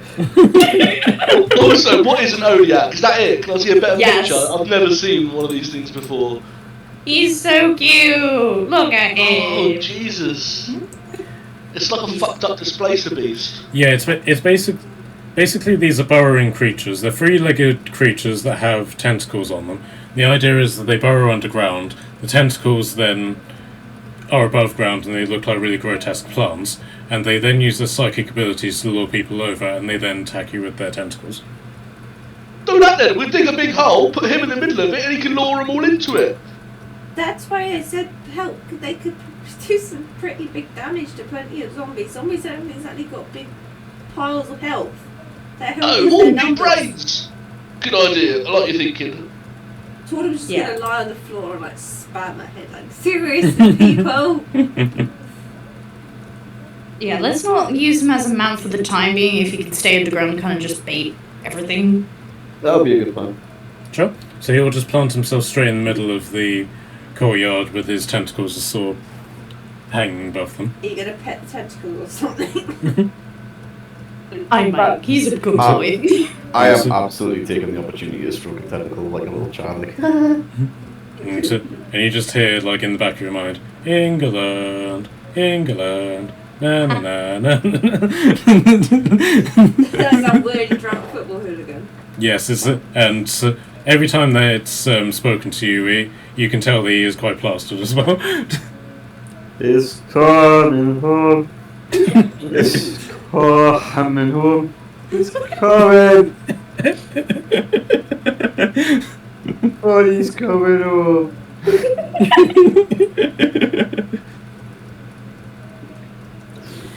Matt, I don't know how lenient you would be with, like, so we had a long rest, right?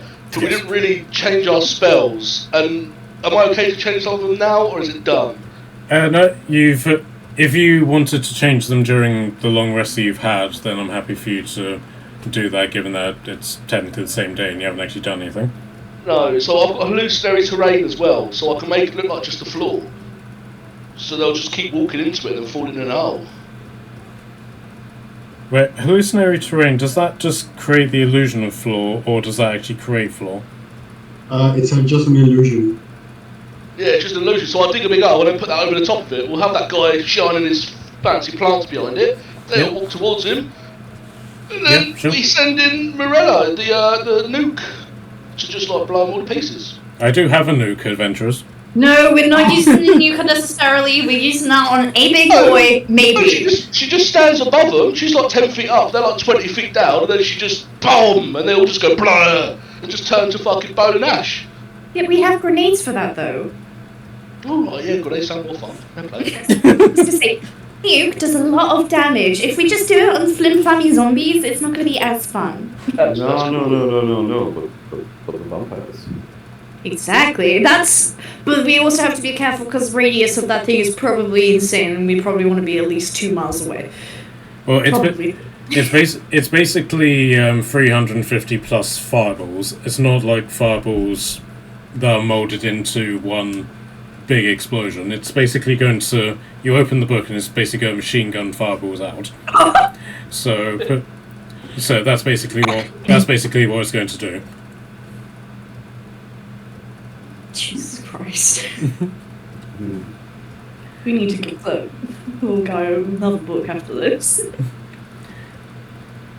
Okay, so as you're sort of discussing this, I don't know if any of you saw, but I posed a question to the D&D community as to the various things that the skeletons would be saying on their dialogue plaques in regards to this. Uh-huh. So there were various things such as I went to the necromancer and all I got was this lousy plaque. I'm just minus 500 days from retirement. Oh, Oh no, that's not sad. Times are tough. To whom it may concern, I'm trapped in a sign-making factory and the undead are outside. Please send help. no. I used to play the trombone. What? Didn't we do this already? You think you're winning? Just wait until you see my next attack. Oh. Error, dialogue script missing. I'm just here for bones, not the drama. Who needs backbone when you've got sword skills? Wanted zombie dance partners apply within. I just want a hug. This is Give this that is one a look. this isn't a smile. I don't have lips. I'm gravely concerned. Ask me why. No, I'm not a skeleton. I've just been on a very strict weight loss program.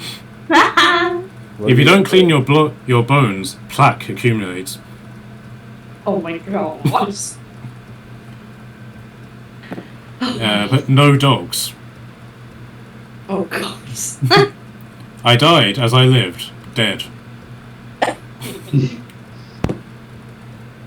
Literally over 100 people contributed to this. So Oh, that's beautiful.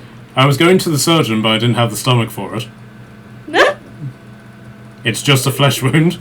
It's just a pleasure. Where is this on Reddit, man? No, it's the D&D Dungeons and Dragons UK Facebook group. I'll have to have a look. Cool. I normally see when you put posts there, and I haven't picked up on this one, so I'm very entertained by this. Somebody Yeah, put but that was like 3 weeks ago. somebody put literally an entire novel's worth of comments into this. This is just a costume. I just got lost. I'm a bona fide fighter. Hooded on a hooded skeleton. My name is Kenny. Oh One my of- god. One of them said, "I told you I was sick. I don't want to die like this. We need better dancers. Prove me wrong." Oh my god.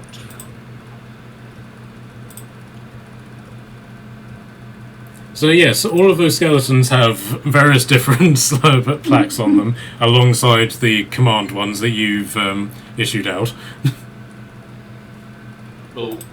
Perfect. Okay, so is this the end of your prep, or do you want to do anything else?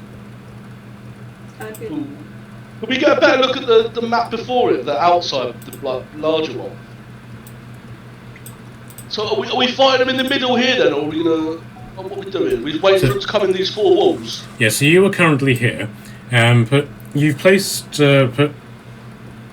effectively a line of the skeletons along this wall.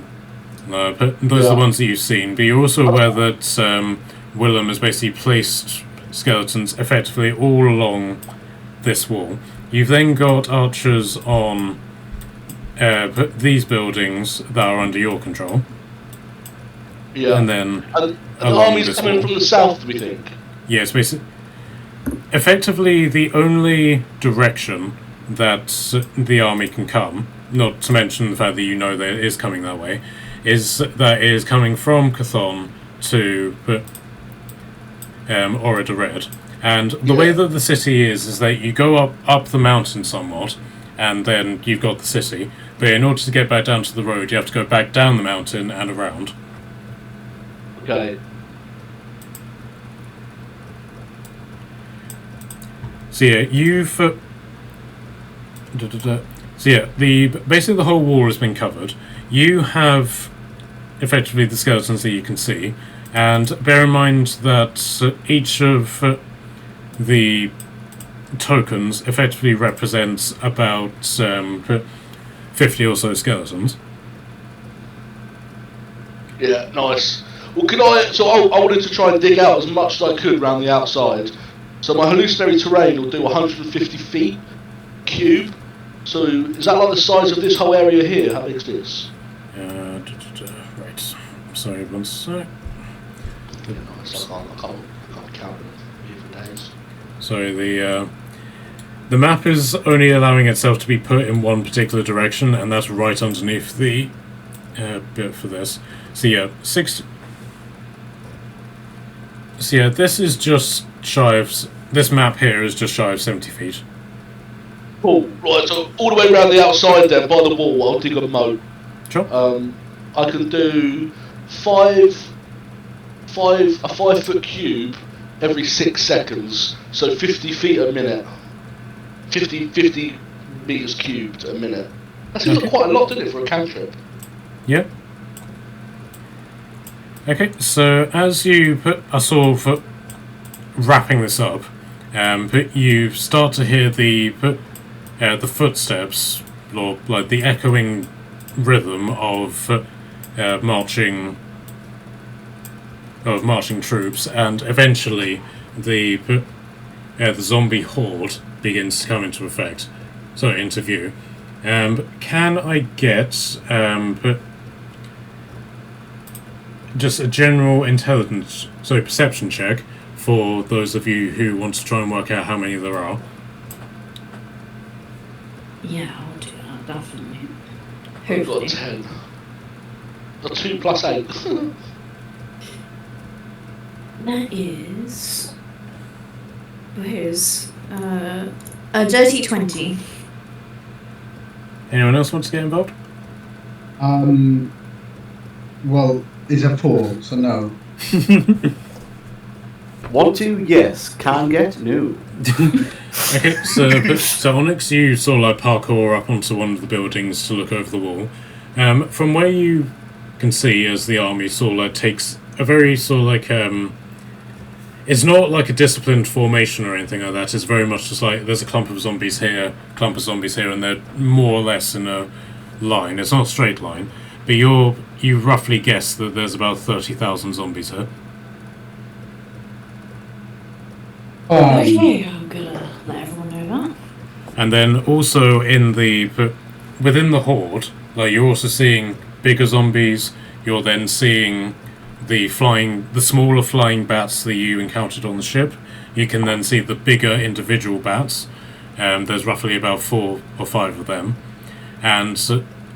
But the one thing that's taking up a lot of your view is this. Hey, no, that's cheating. Oh shit! Yay! Why? We'll get him. We'll tame him. He'll be ours. Don't worry. We got this. I am so glad that we're on the same page. Yeah!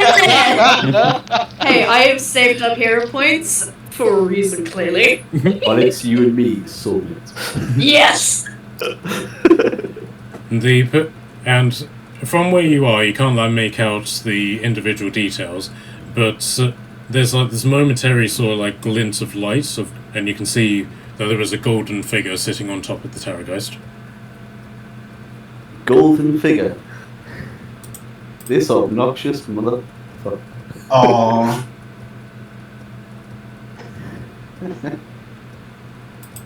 Shit. Man's gotta wear gold, eh? Speaking of, your plate armor +3 is now available. Yeah, I'm just I'm buffing my knuckles on it, like man's gotta wear gold, huh?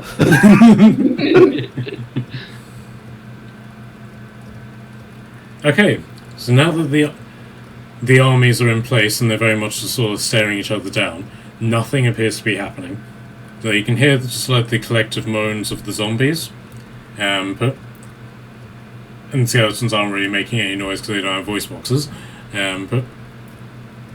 So do you want to engage in like a first move, or do you want to just let the battle occur naturally? Can I make my way to the battlements? Like, is there any sort of like pre-battle parley sort of situation going to occur, or? It doesn't look like one is going to, but if you were to sort of make one happen, then there's a good chance that it would happen. How far away is Aiden on the Terrorgeist? He's not exactly flying over the front lines, but he's close to the front. Say like maybe 4 lines thick. Close enough I could fire a crossbow bolt. No, because he's also very high up as well. Do you want some silver crossbow bolts, or do you already have that? I have a few silver crossbow bolts. Okay, cool. Because I'm still carrying some for some reason. I don't know if I've given you them technically or not. Maybe I have 20 in my inventory. How many are you carrying? Yes, I have 20 in my inventory. I'm gonna assume That's I've given to them, so I'm gonna delete these. Yeah. I also have 20 arrows in my inventory that I smithed before, which I'll pass over to you. Thanks. That means I have 100. Jesus, Nice. I have 100. It's okay if she is. She wakes up Okay. and says goodbye to you. Okay. So I can't hit him with a crossbow. I mean, you can do like the symbolic gesture of like, I see you, I fire a crossbow bolt at you.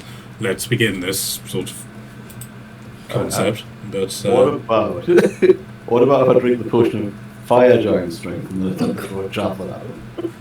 Jesus. Don't get me. so Tordum will then go over to you and pull on your beard and say, I can cast catapult.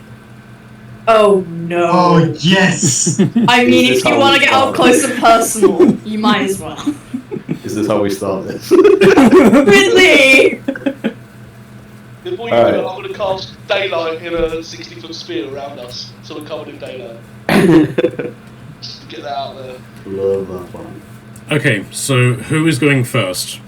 Because either one will trigger the battle commencing, and if Dur goes first, then that will put Kashana at a disadvantage. Oh, casting daylight will. Yes, I because won't do it then. the vampires will immediately charge specifically at you to basically get you to turn it off, as it were. Alright, fair It's enough. just not me for a Take the change. light off. That makes sense. Alright, well in that case, I have a question. Go for it. Now would be my, the time. my child, the Wild Hands, is he on concentration? Sorry, what was that? Do you remember you gave me the blessing of the child of the Wild Hands? No, that's not on concentration. And another point that you've just reminded me of, but whenever I gave that to you, I said that they did necrotic damage. I then realised, when preparing this, that pretty much every enemy here has some sort of resistance to necrotic damage. So instead of necrotic, it does force. Okay, I even like that. That's cool. Okay. So, but no, you'll basically cast that, and then your patron will do the concentration for it. Oh, bitch. Okay, got it. Yeah, I'll activate it just cause. Okay. I'm gonna use the potion of kill giant strength, fire giant strength again. And I'll attempt to throw. Okay, so are you throwing it specifically at Aiden, or just at the Terrorgeist in general?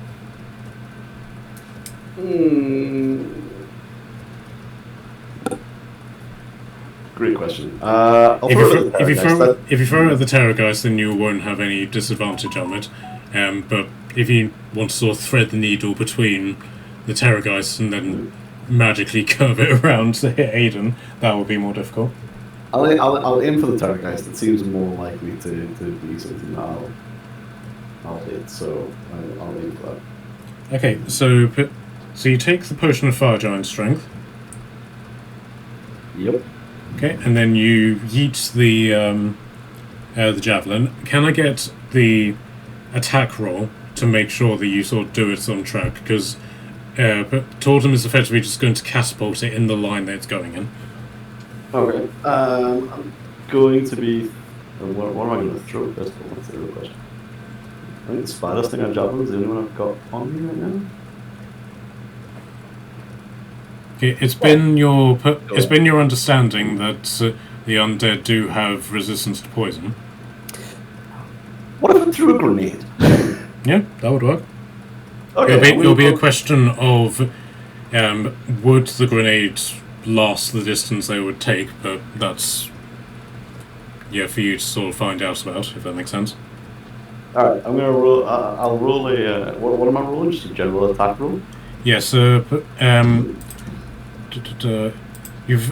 You've never used a grenade before, have you? No. Okay. So in this case, it will just be a d20 plus your strength modifier. Okay. D20 plus my strength modifier. So. 14, so plus 5. Oh wait, hang on. Alright, that should go up because I'm 25 now. With a fire giant strength. How do I make that work? Right, so you can just simply click on. Let me do it for you. What does your strength score go up to? 25 with the fire giant strength. Okay, if you want to refresh your page.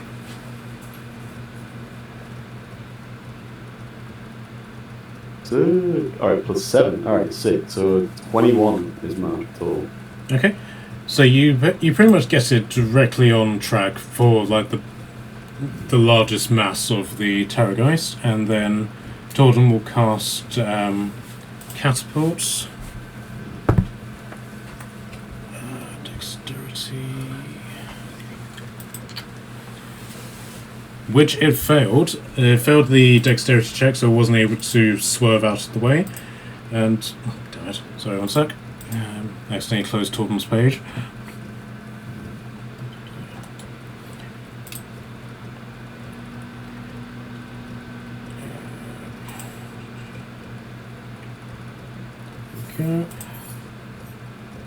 Okay, so can I get you to roll a d6, please? Sure thing. Let's go with the ring. Oh god. 4. Okay, so the fuse has basically got 4 seconds, which is enough to basically cause the grenade to leave your hand for put Torden to cast a spell, and it basically just zooms towards the Terrorgeist, and it's got enough of a fuse that it actually hits the Terrorgeist and bounces away a little bit. So first off, the Terrorgeist takes 8 bludgeoning damage, Nice. and then the grenade explodes in his face. So if you want to do the grenade damage, How much is the grenade damage? I think it's 2d6, but bear with me.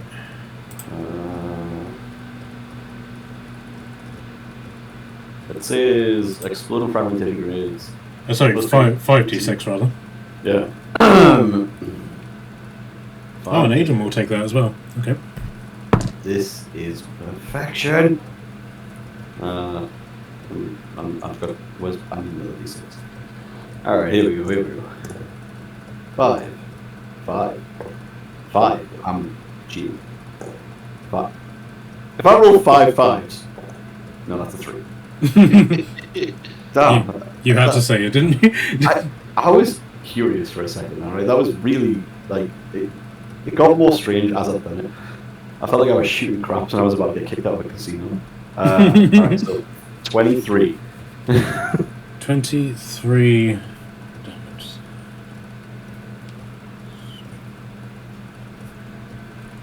Okay, so the Terrorgeist has taken effectively 20 damage, and Aiden has taken 12 damage. And with that, Aiden just simply you hear Aiden just allow this echoing ah, and then the Terrorgeist is going to then let out a piercing screech. So can each of you give me a Constitution saving throw, please? Sure thing. Did you do Kasher? 23. 22. Do we get any buff to the paladin, being in the paladin's aura? Or is she not there yet? She's only got like 1 level in Paladin. No, she's got 5 levels in Paladin. Oh my Fine, god. I will say, I did ask her to level up her character for this. She didn't, so I did it for her. So she might, when she comes back, decide to put that into cleric.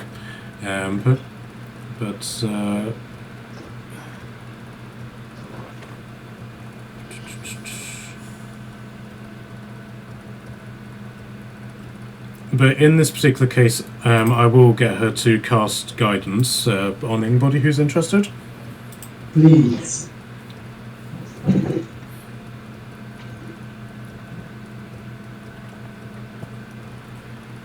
Okay, so did anybody get above 18? I got 23. Okay. Damn. 23? Yeah, 23. 22. Woo! Easy. Okay, so those of you who got less than 18, you have taken 23 points of force damage, and those who succeeded, you took 12. Jesus. Can I roll back at it? Shh. Boom. Good start, good start. I love that.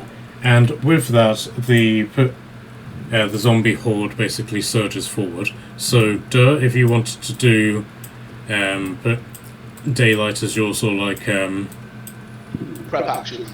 yeah, your held action, Yeah. you can then do that. It's a 60-foot radius from the middle, so it should cover the entire. Yep. So that's pretty much this entire area. Yeah. Do you want to sort of like move it further out, or do you want it to cover this area as well? Yeah, set it as a count, like, yeah, set it as a count, yeah, try and cover all the walls. Wasn't it, was 75 feet, wasn't it? I think this was 75 square feet. Yeah. That's a 60-foot radius. That's such a big radius. Yeah, it's fucking massive. And it's not concentration either. It's just a thing I do and then it's done. Yeah. But my point is, like, do you want this entire area to be covered, or do you want to move it so that the edge of the radius is effectively like this wall? Yeah, I guess yeah, more forward than backwards, so it's getting all the army charging towards us as well. Okay. That's such a big one. All right then. So, did anybody else have any held actions? Last an hour. Mad. All right then. So, in preparation for what could potentially be the fight of your life, can you roll initiative? Oh,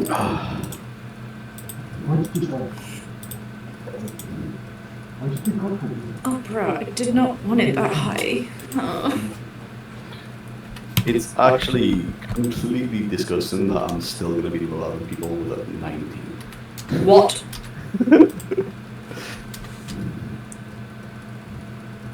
So, is that 19? Did you say? 19, yeah. I guarantee I'm still down there. Rex is going to come in and have 93 or something. Aiden's sitting on 604. Well, you'd be surprised, because of the scale of this, I did roll the bad guys' initiative all in advance, and I will say their numbers were quite low. Great. You have any idea how often it is? I remember rolling a nat 20 once, and I have 21, and I was 5th in combat. In my home games, we just tried out this new thing where it's just we go, then they go. I've heard of that. Yeah, it's good fun because you can like balance. You know, I mean, I don't have to hold my action for when he does something and hold it for that. Like, we're quite a close little group, so yeah, it's just right how we're gonna tag team and stuff. It's cool. Okay, so in terms of people's locations, then Aiden and the Terrorgeist aren't actually here, but I'm just putting them there so that I've got a token that can be used for the initiative tracker.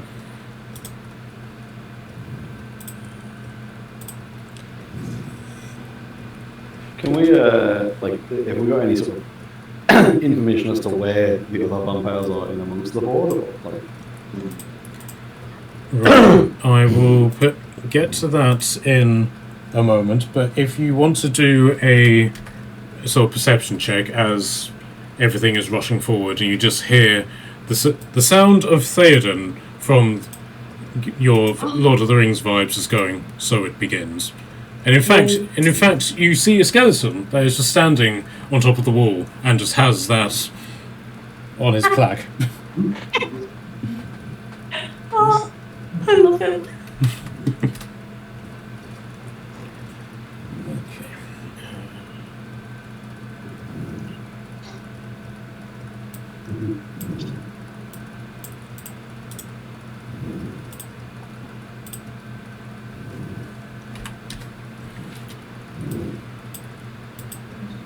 400.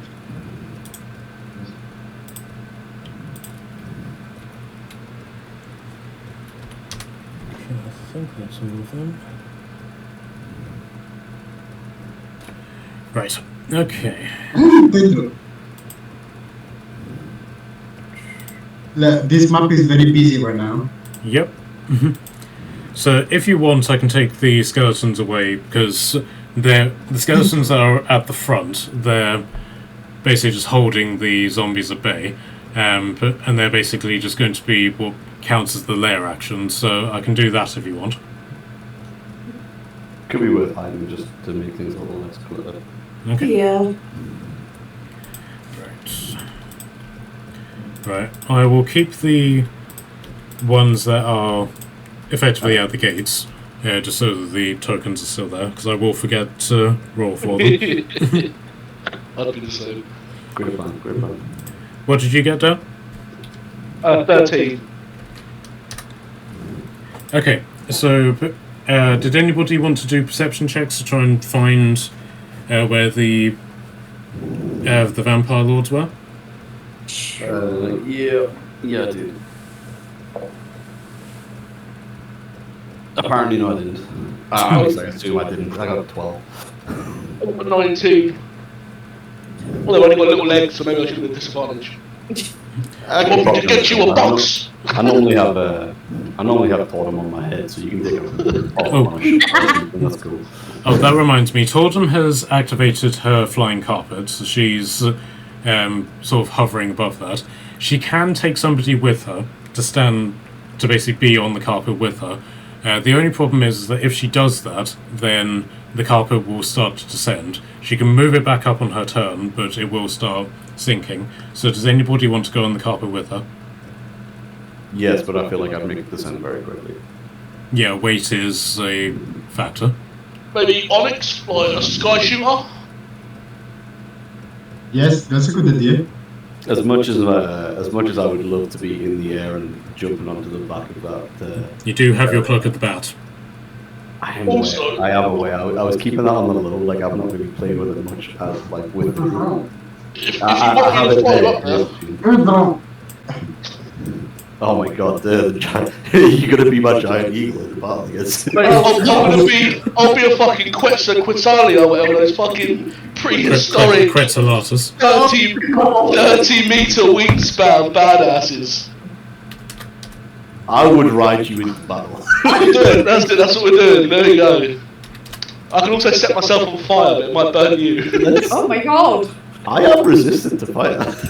Oh, for God's sake. Oh my god, it'd be sick then, it might have to be done. Okay, so is this happening? Are you turning into your Quetzal? I mean, yeah, let's win an initiative range or anything. I don't know, we're still in initiative. Yeah, let's not do it immediately. Okay. Yeah. Let's hold our cards close to our chest. Yeah. Okay, so Tordum is on the carpet. Onyx, are you jumping on with her? For the purposes of actually being able to shoot and not get hopefully harassed, yes, if that is possible. Okay, so it will basically mean that Tordum will be in control of the movement. So if you argue with Tordum as to where you want to go, you would basically need to jump off. Fine, I'll be fine. Wait, I have a cloak. I can do things with the cloak if in doubt. Yes, I you can have do your what I cloak did in displacement. dreams. Yep. Wait, you got a cloak from your dreams too? No, not from my dreams. I used my cloak in my dream to jump off a cliff. Oh. And survive. That's important. Yes. Now, just out of interest, the amount of you whose immediate thought process was to immediately jump off this cliff was pretty staggering. Hey, it's a method and it worked, okay? If it weren't for that, I wouldn't have met Moody Bowl. So, what does that say? Sometimes I wish I jumped off the cliff. Oh, you didn't? Boring. No, he immediately took the path and was rewarded with all of the different weapons that he was able to get from that. Yeah. Oh. I also just don't have a way of preventing myself from taking fall damage, and it was a big cliff. Mine was on a whim. I didn't know if it would work, but it did. Hey, all's well that ends okay. Yeah! Whereas Tordum just simply repeatedly jumped off the cliff until the mist eventually got bored with her and plonked her on the path to send her that way. So for context, Tyler, these guys on a completely different adventure, went into a magic store, and after entering that store, they started having dreams in Ravenloft. Yeah. And depending upon what they did, the dreams were then giving them magical items, boons, and things like that. Anyone get anything fantastic or freaky? You got the blood I got a axe. few things. I got the blood axe. I've got my cape, which I haven't shown to the team yet. I'm just going to wear it as a cape. That does things. Tordum got a rock which allowed her to do max damage with her fire weapons, but she's used that up. Big. That's cool. Barakas gained another beam to his Eldritch Blast, but that appears to have run out. But Morella has effectively gained knowledge about what's going on, and she got, just in general, the blessings of the Morning Lord. Onyx obviously got Bony Bob and a Venom Dagger. And, I also got the jewel, like a emblem thing that I've passed to Morella. Yeah, you got the holy symbol of Ravenkind. Thank you. It was gemless, if I remember correctly. Yes, I hope that's in Charles' inventory, because I'm going to be so mad if it's not. it is. Thank you. Right next to the nuke. Of course. Whereas, wait. I'll be It's fine. safe. Dangerous. Don't you start this, please. I'm Sorry. scared. Sorry. But whenever they entered this vampiric world, they've stopped having those dreams. And Aiden had cryptically said that your patron won't be able to help you. Whether or not that means anything in relation to the vampiric dreams is another matter. Okay, so Onyx, as first in the initiative, the floor is yours. Okay. Are we up in the air currently or not? You're currently 30 feet in the air. Okay. And can I see anything that is not remotely a zombie dude? Okay, so the zombies have advanced, and sorry, I forgot to do the results from the perception checks. But so first off, you got Aiden on his Terrorgeist for a start. Post explosion. You then see about 5 of these things that are just very clumsily flying in the air, and you see about 18 of these things. And these things are immediately heading towards you, and riding on top of them is... Sorry, one sec. The dinosaur's up. As you do. Is this guy. Oh, ha! No. Dude, is that not the guy whose hat you have? No. Yeah, now he's hatless. Trade it for his loyalty. Hey, he can't have this hat. If he takes this hat, I am nothing. How death! You're still everything. The hat doesn't make you. Thank you. But I still want the hat. Oh yeah, no, it's an excellent hat. Look him up. The hat also the hat does also give her bonuses to her charisma as well. Look him up, fam. Confidence. Yeah, okay. I was about to ask, is he within range? But I think my range is a bit seen as a fucking sharpshooter. So, but I will ask, is he within my range? Let me just see the rules of sharpshooter again. Bear with me. I should also look at the rules of sharpshooter. It would help if one of you knew the rules of sharpshooter. Hey, it's been a minute. Okay, for some reason, sharpshooter doesn't actually give you... increase attacking at long range doesn't impose disadvantage, so yes, you can... you can basically shoot up to 600 feet. Pay this bitch! Pay the life out of him! For Alright, labelers. what your fucking eyes see, tell us. I see bitches. Too many. Onyx, what do you see with your elbows? It's weird, because back whenever I was a lecturer for creative writing, I did a video on how to realistically use elves in your writing.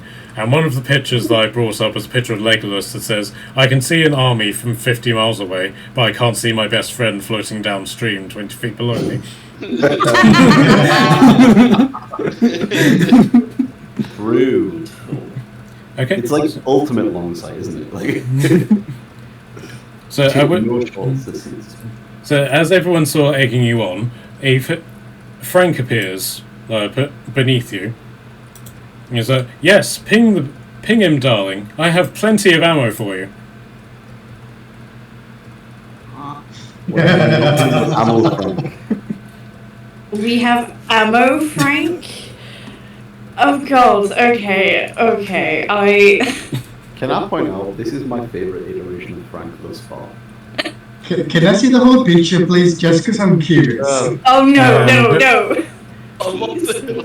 I don't think I did the portrait, but I can generate one while you do your turn if you want.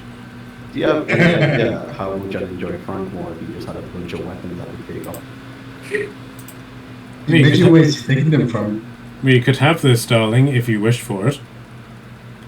I'm not silly enough to waste my wishes on you, Frank. I also don't trust that you won't fuck something up. I was there from the beginning. I seen the confetti.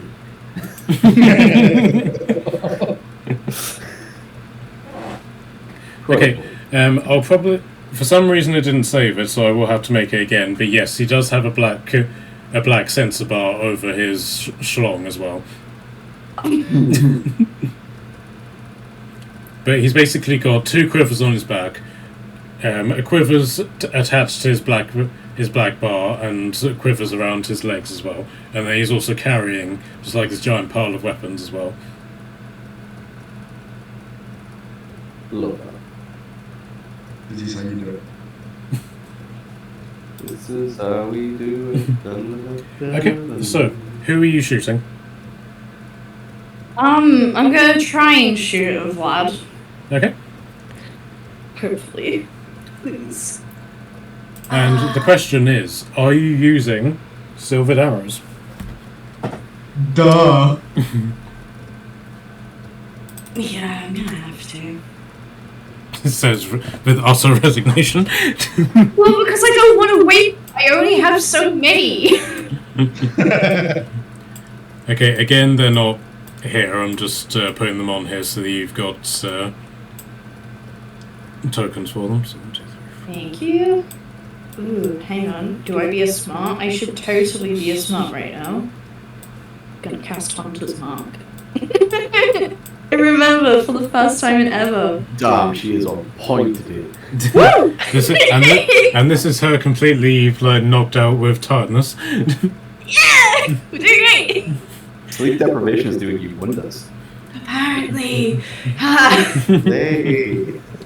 Can you cast it at multiple different levels? Because I know it's a silly question, but I've not really been one that actually goes out of my way to be like, yeah, I'm going to cast it at this level. You can cast it at higher levels, but in this, I'll say as your DM, it won't really help with your particular situation, because casting it at higher levels means that the duration of it lasts longer.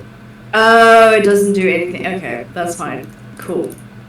Yeah, why would I do that? Yeah. Baby So it's good to Willow. do on it's good to do on like the main guy, because then if he fucks off, you know where he is for like 20 Yeah. hours. Oh, And if that's... you're just pinging people, just ping people. But Yeah. you can cast it later on him, and then if he fucks off, you know exactly where he's going. I think it's something like that. You know, Yeah. for like 24 hours, you know their exact location or something. Yeah, so basically, if you cast this at level 1, it's an hour. At level 3, it's 8 hours, and then from level 5 upwards, it's 24 hours. Okay. Fun. No escape, apparently. Love that.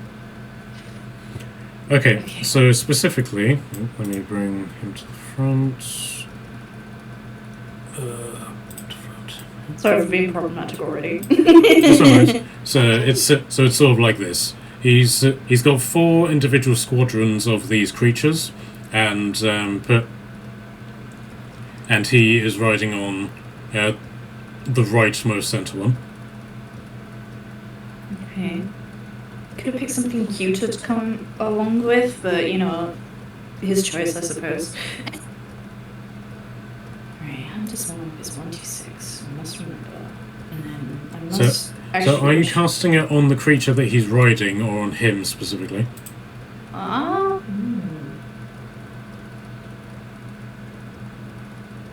He's got wings by the looks of it. Whether you can actually use the wings or not, we'll find out at some point. I'm gonna put it on him though, like actual Vlad the lad.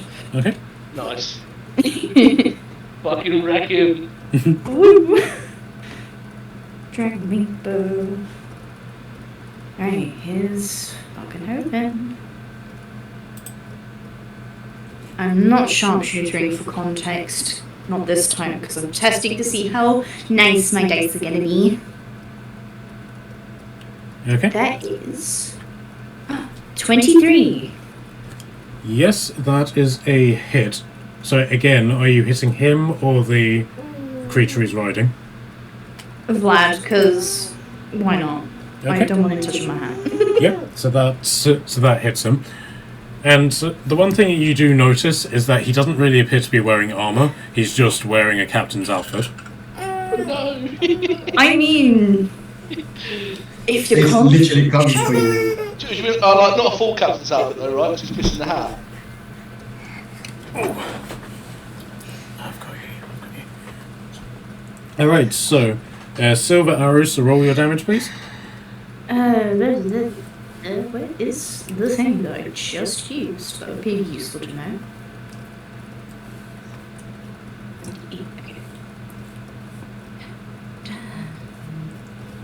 Great, love rolling minimum damage on the actual shot. That is 4 damage in total for the actual initial arrow shot.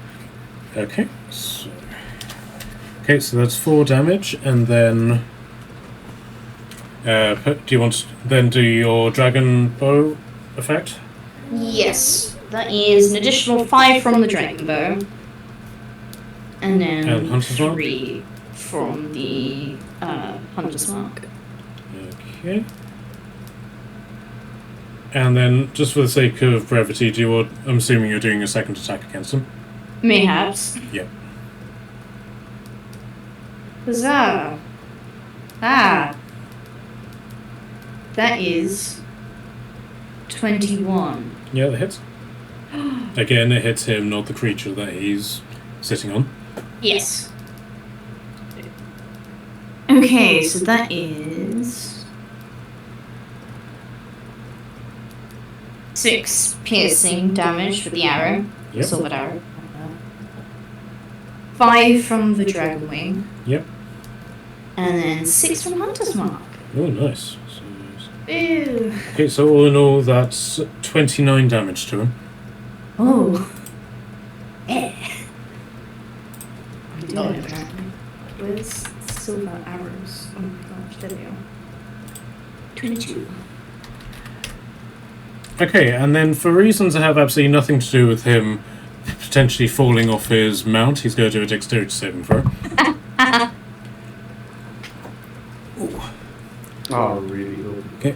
Which he technically failed, but being a vampire, he'll use his legendary resistance to make that succeed.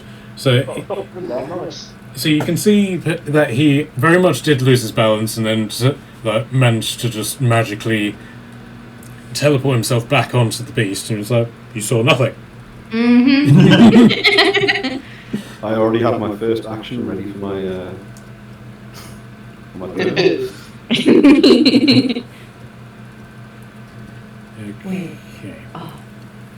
Right, so is that your turn done? Yes, because I've done my bonus and all that. Oh my god, I'm on top of it. Yeah, that's me. Okay, so Nosferatu aren't doing anything yet.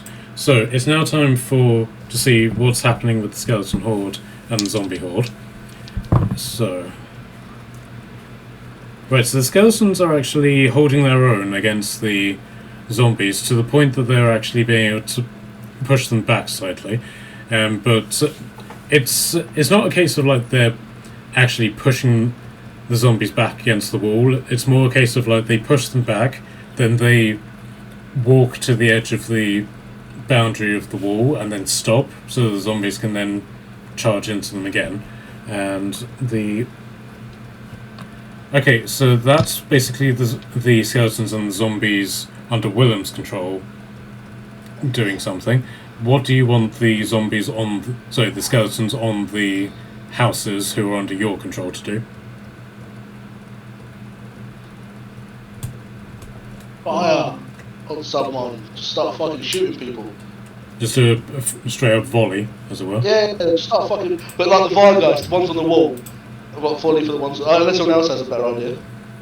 No, I was thinking honestly the same. Another question: did my hole do anything? My moat that the zombies falling in it? Yes, that's basically given the skeletons advantage on their rolls against the zombies, as it were. Nice. I would say at the minute just trying to sort of like thin the horde and aim for the ones that are sort of like on the walls would probably be the best bet. Okay. Fully. So you're basically wanting them to fire at the Vargeist. Yeah. That's pretty fucking cool. Right. Okay. So. Hey, Here we go. Okay, so...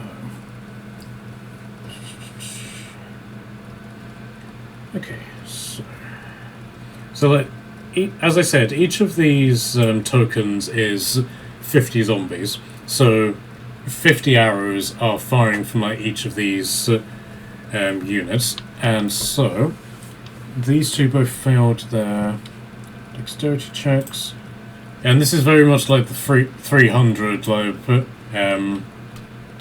arrows blotting out the sun sort of concept. but it's every.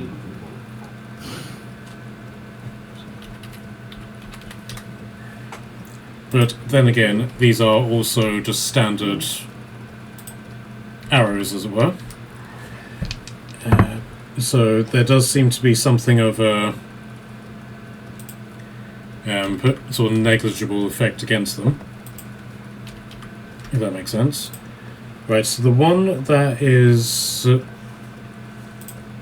that has Vlad sitting on it is it seems to have some level of protection against just like standard arrows, other than just its general toughness.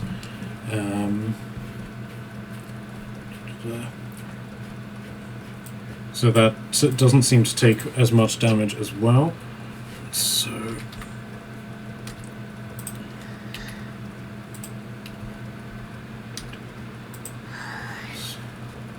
and finally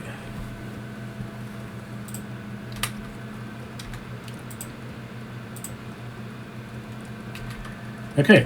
So the zombies the skeletons fire off their arrows, and you can see that these skeletons aren't particularly well versed in sort of archery, because they're very much just sort of like just drawing their bows in a very Hollywood style, not necessarily performing actual archery technique and just sort of letting loose. So a lot of arrows are just going off into the distance. However, the sheer volume of the amount of arrows that are flying out, that's basically what's doing the damage. Nice. So with both of the hordes taking their turn, Gashan, you're up. Okay. So I'm still on the ground at the moment. So these Vargeist are just like on the wall. I mean, they're not sort of actually in. Yeah, they're basically just flying towards the army. That for purposes of brevity, that they are majoritively at the wall. They're just sort of like flying above it. Okay.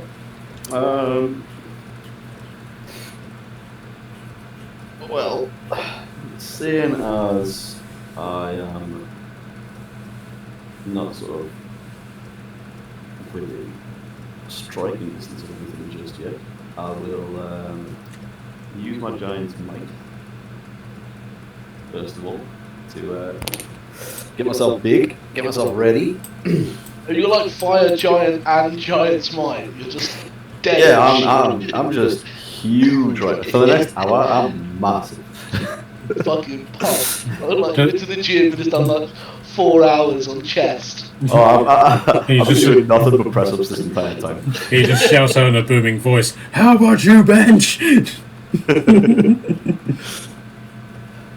Okay, so I want to shout at Vlad that we've seen him fall.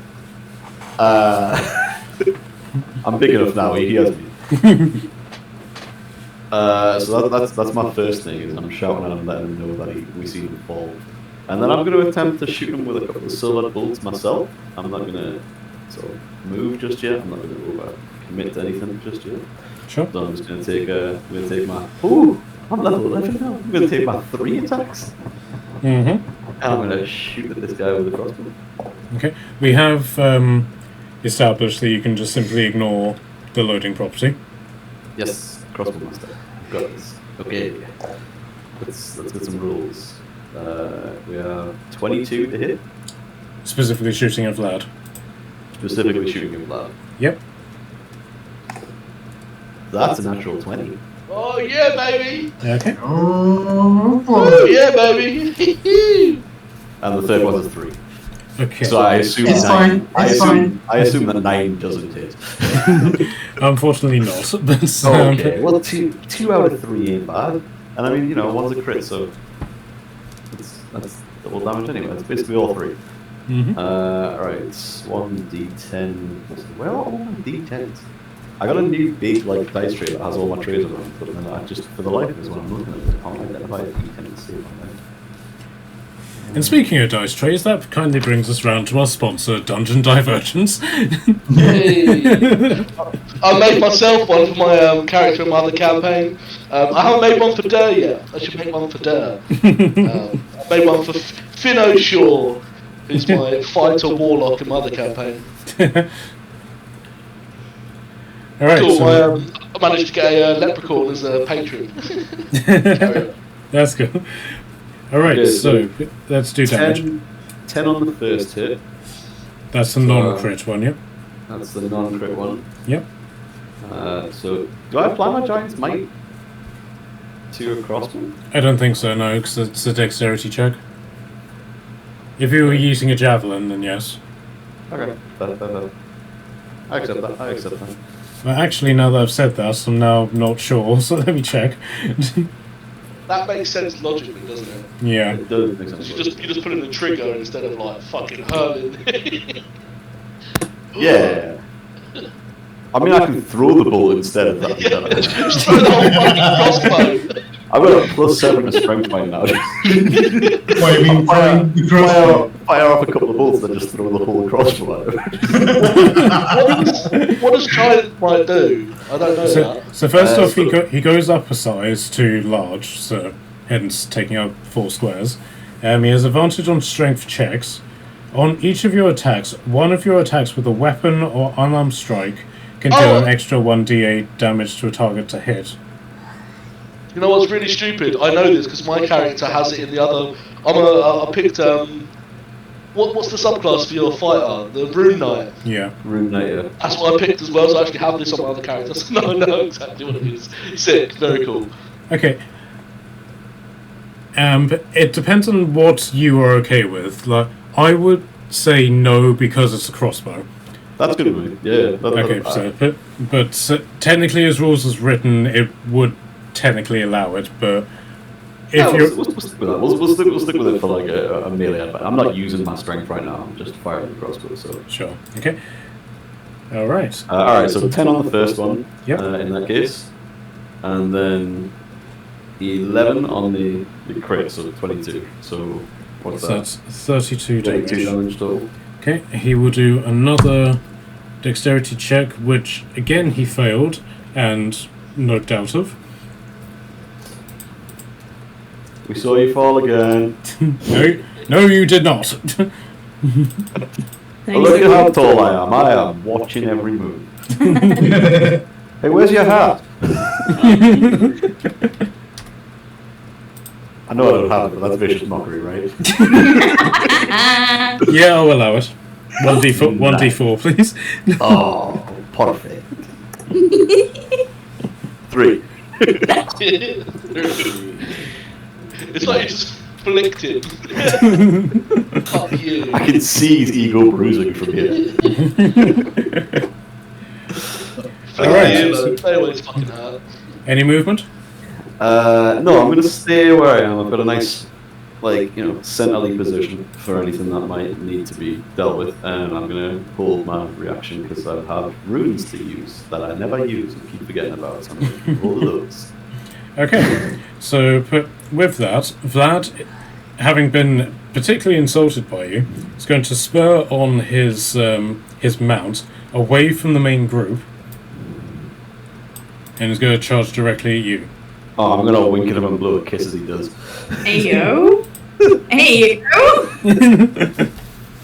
I thought you were fighting, not a bar. What's going on right now? I thought you were a fighter, not a lover. Crisis of identity. No, I'm gonna hit him with a bring it on, little man. Yeah. After the little quick smoochies on the side and all that. Yeah. Okay, so he is basically going to get this thing in your face and then do effectively a mount attack against you. How many attacks does it do? Tic-tacs.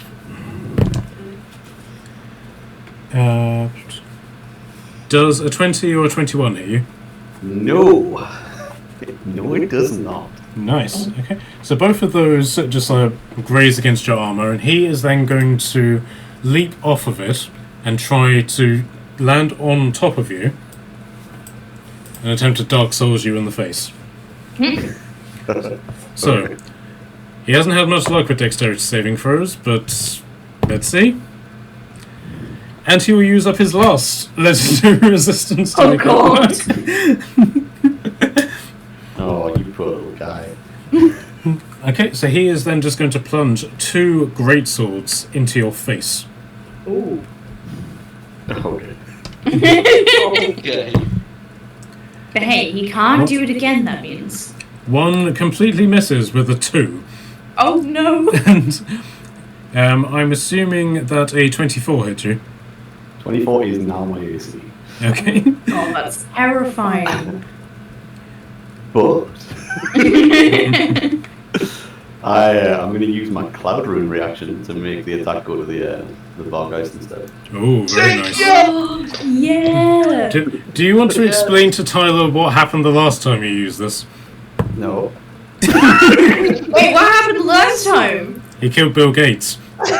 Bill Gates is dead! Inadvertently. Oh my god! I didn't think it was going to do as much damage as it did. Okay. I just wanted him. He was a bit of a bad dude, alright? It was part of a gladiator arena. I wanted him to feel something about it without directly hurting him. So Myself. you killed him instead? I didn't mean to. It just happens. Like, when you fought, it just happens. He had a lot less HP than I anticipated. And took a lot more damage than I anticipated. So basically there was a gladiatorial fight. Kashan took a hit, put that onto Bill Gates, and Bill Gates' head exploded. Oh my Yeah. god. Was it from the tiger? I think it was from the tiger. No, it was from another gladiator, so the tiger was on your side. No, the tiger was on my side. Yeah, it was from, yeah. Okay. Yeah. Wow. Which I must say did put up quite a considerable uproar on the D&D group about this as well. Yeah. Okay, so that's 6 damage that has been done to the Vargeist. Nice. Okay, so you now have a vampire on your head. Great. Okay, so Aiden, who is basically sitting on top of his Terrorgeist, you hear him shout in this, but really, it's not loud, but it's resonant, and just this voice just keeps on repeating the same words in a Can any of you understand Abyssal? I'm me. No, deep speech. I'm a Visual guy. Okay, so you basically translate this as him basically just saying, rise up, rise up, rise up, just over and over and over again, in the exact same monotone voice. And he's saying it in a sort of sing-songy way, so it almost sounds poetic. And with that... Maybe the text comes up from the floor. Heyo.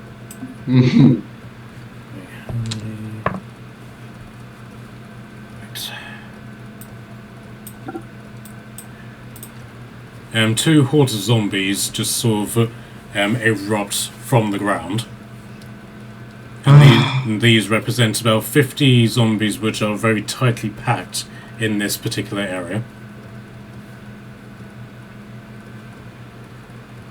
I don't know, like under bright light. They're under sunlight, yes.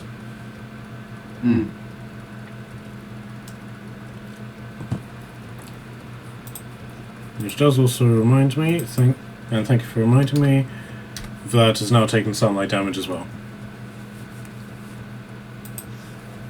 Okay, so that's all Aiden is going to do. So it's now Tordum's turn.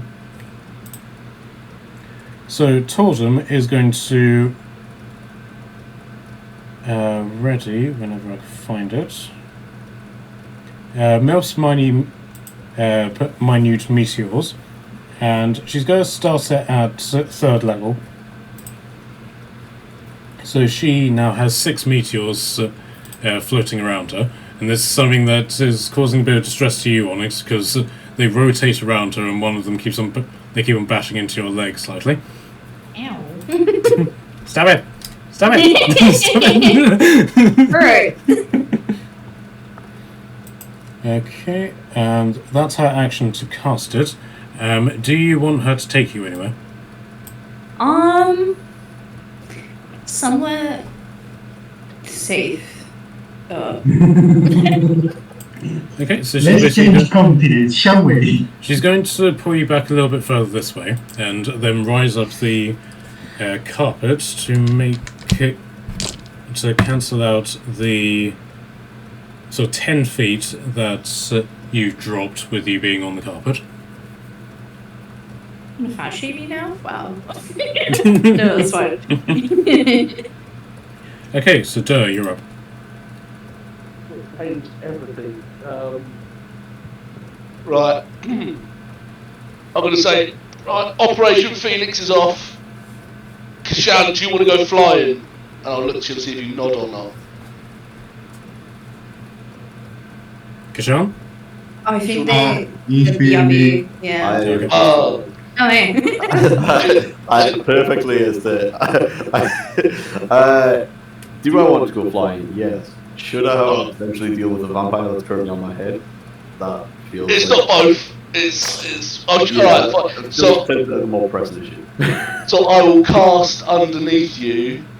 What's the fucking spell called? Oh, I'm looking at wild shapes spells.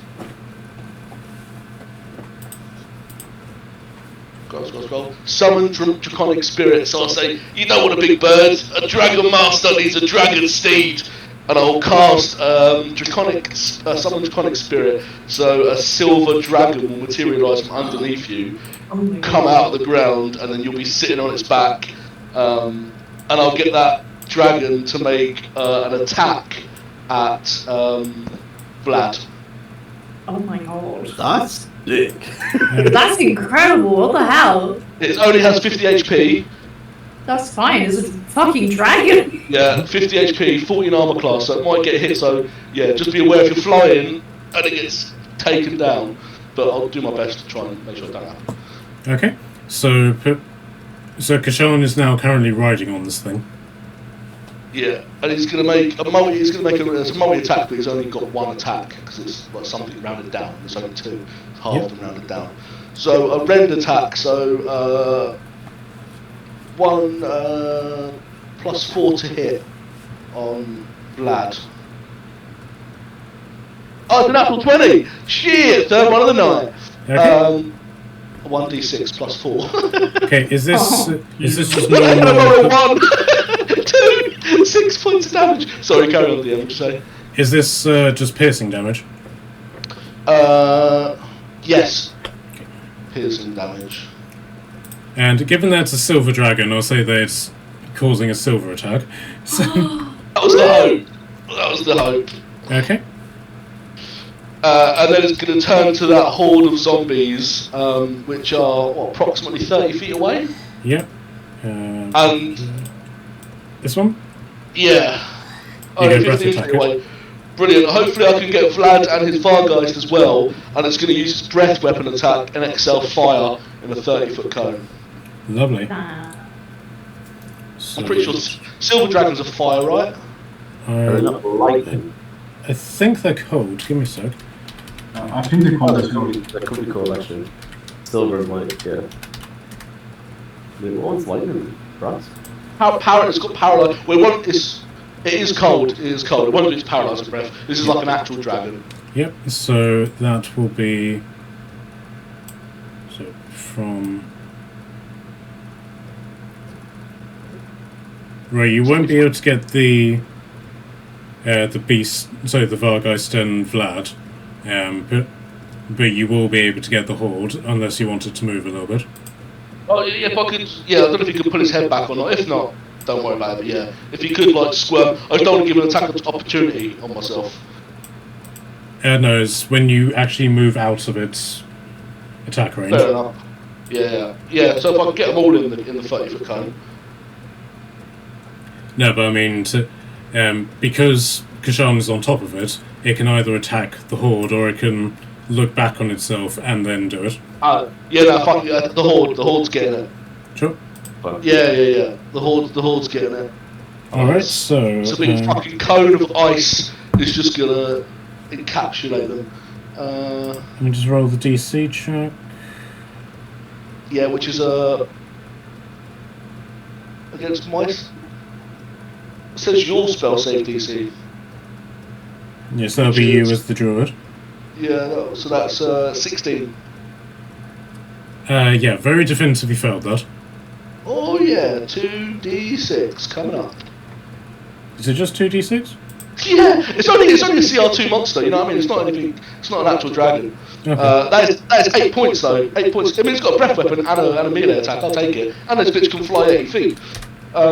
Yeah, only 8 points of cold damage Alright. to that horde. Does it get its own initiative? Yeah, but I would.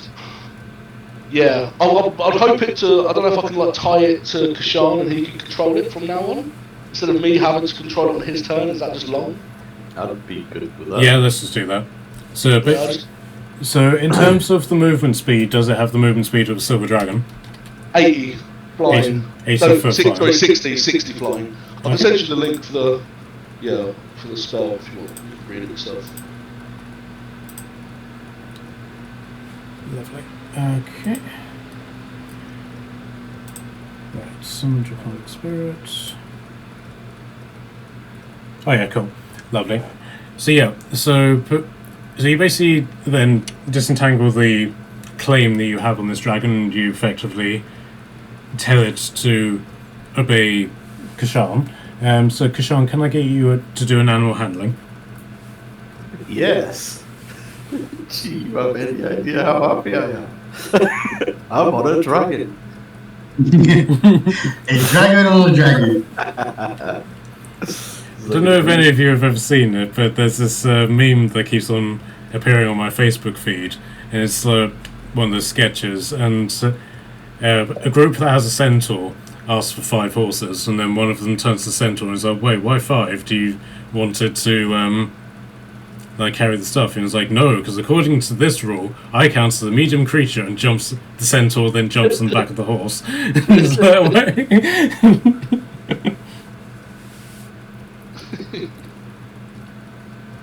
I'm a huge fan of this entire situation. That is a 17 on the animal handling. Okay, so the dragon obeys your command. So you effectively have, for as long as the dragon's alive, 60 foot of flying speed.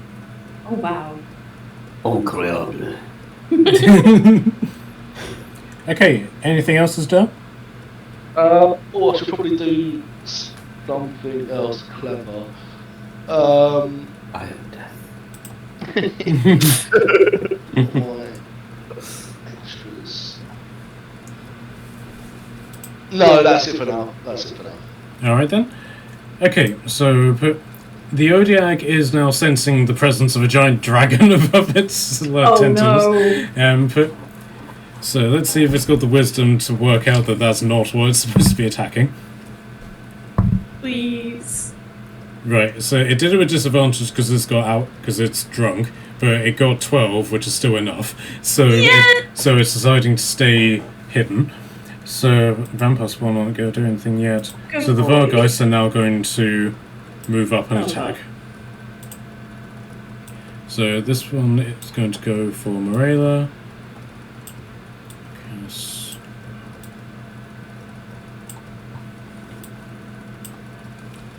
Hey. Oh man, these guys are just absolutely, completely unbothered by the thought of the horns, So what was that? I said I'm loving how these guys are just completely unfazed by the thought of these horns. Two of them straight for there. Okay. There's going to be a lot of dice rolling, so if I go silent, that's probably why. Okay, so the one that's attacking Morella, do that one first. Armor class. Okay, Morella is safe. Barracast, what's your armor class? Very low. Does 19 hit you? 17. Huh? Does 19 hit you? Yes, it does. Alright. Why are we all so spaced out if we start like that? This is such a bad idea.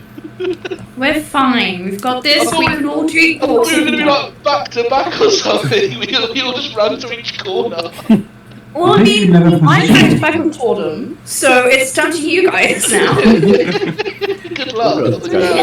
Why is Morena right out there on her own? Who put her there? This is Morella. She wants chaos. I am an NPC. I only move when people tell me to. Morella is chaos incarnate, okay? I didn't move. Why didn't I move? Fuck, I had movement. I'm so stupid. Okay, so Barracast, you've taken 6 piercing damage. Sorry, slashing damage, rather. Okay, so Dur, what's your AC? AC's 18. Okay, so that's 1 hit, and... No, I mean, if one hits, I use a lucky point to get rid of it. I'll make it roll again. That's good, because that one critted. So There you go. That's Durfy, I knew it. okay, so it now missed. Went from a crit to a miss. So that's the one beneath you, and then the one on the side. I'm sure they are, but are these all with disadvantage because of the light as well? Yes. Yes, nice. Good. Okay, and so both of those missed in regards to you. Okay. So Kashan on the dragon with... So, Vlad on the dragon on the dragon.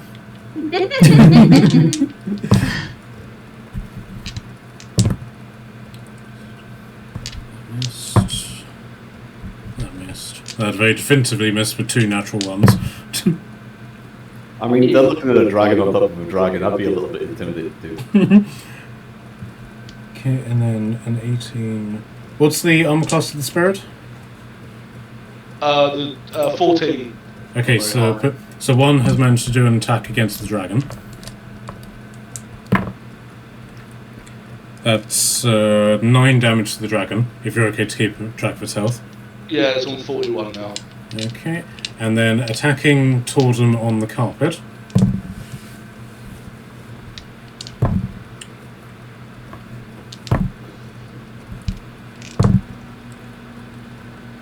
Okay, so Torden has taken 1 hit. So Torden has taken 8 damage.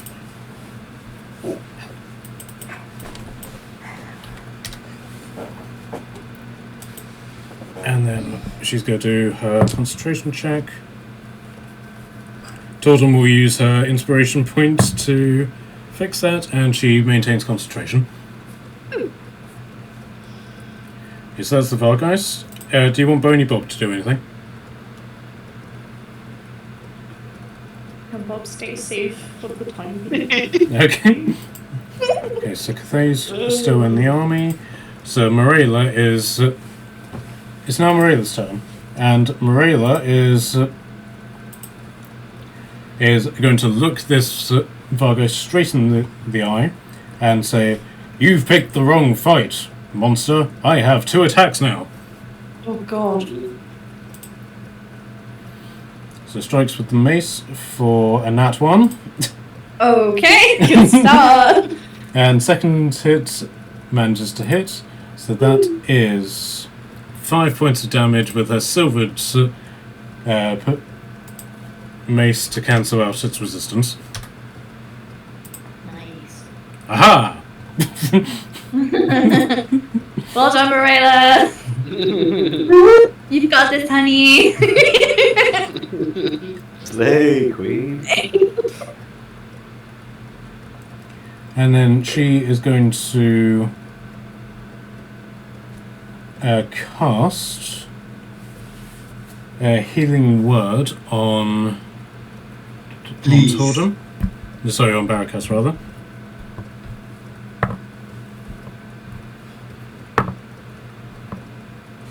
For 6 health. You better than not.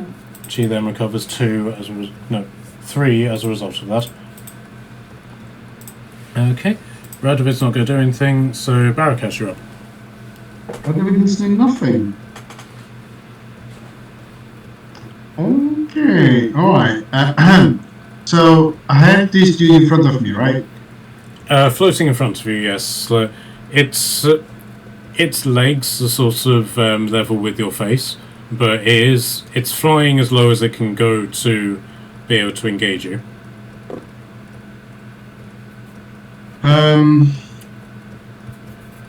Okay.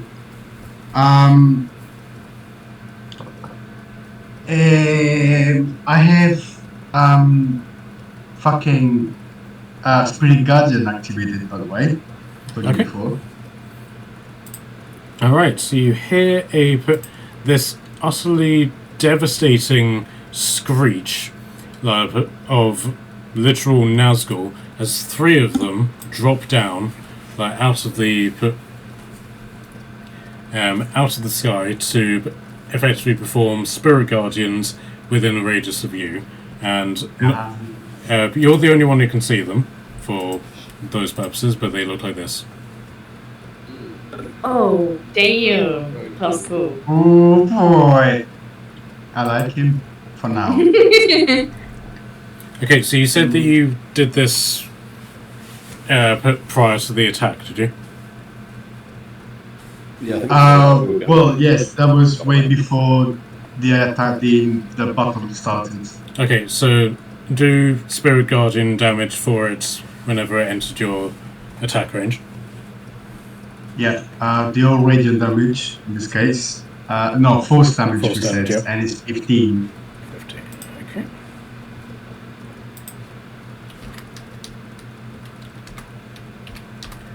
Nice. Okay. So now it's your proper turn. Perfect. I'm gonna bonus action Spirit Shroud, which is more spirits and that stuff. They're all gonna circulate all around me. Until the spell ends, is in concentration for a minute. Every attack of mine will deal an extra d8 of damage. Alright. Remind me of that because I'll probably forget. Yeah, don't worry. This is gonna be radiance as well, so bear that in mind. Plus, every creature that is around me for 10 feet is gonna have the speed reduced by 10 feet. Okay, cool. Cool. And I'm gonna hammer this guy in front of me Mm-hmm. with what is it? With my rod. Roddy. So to hit, oh yeah, for fuck's sake. So to hit is a 13. Yeah, that hits. Oh, nice. So normal damages, for fuck's sake, are 8. Plus.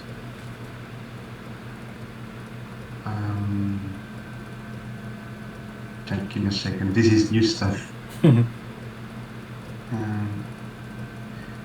Yeah, plus 2d8, which are now only you because come as devices. Plus another 9 of radiant damages, so is 17 damages of radiant. Okay. Describe the kill for this one. Bro, really? Yeah, it comes in, try to get a swoosh of me, but I swoosh him back. Okay, so that one is dead. But are you going to do anything as a bonus? I did my bonus already, but I'm gonna Okay. shout as much as I can. Aiden, just pronounce his name very loud. You just hear a voice going, yes? No, like encourage, like calling out, "I'm coming for you, bitch." Alright then. So, are you going to do any movement? Ooh, it will be wise to move towards the guys.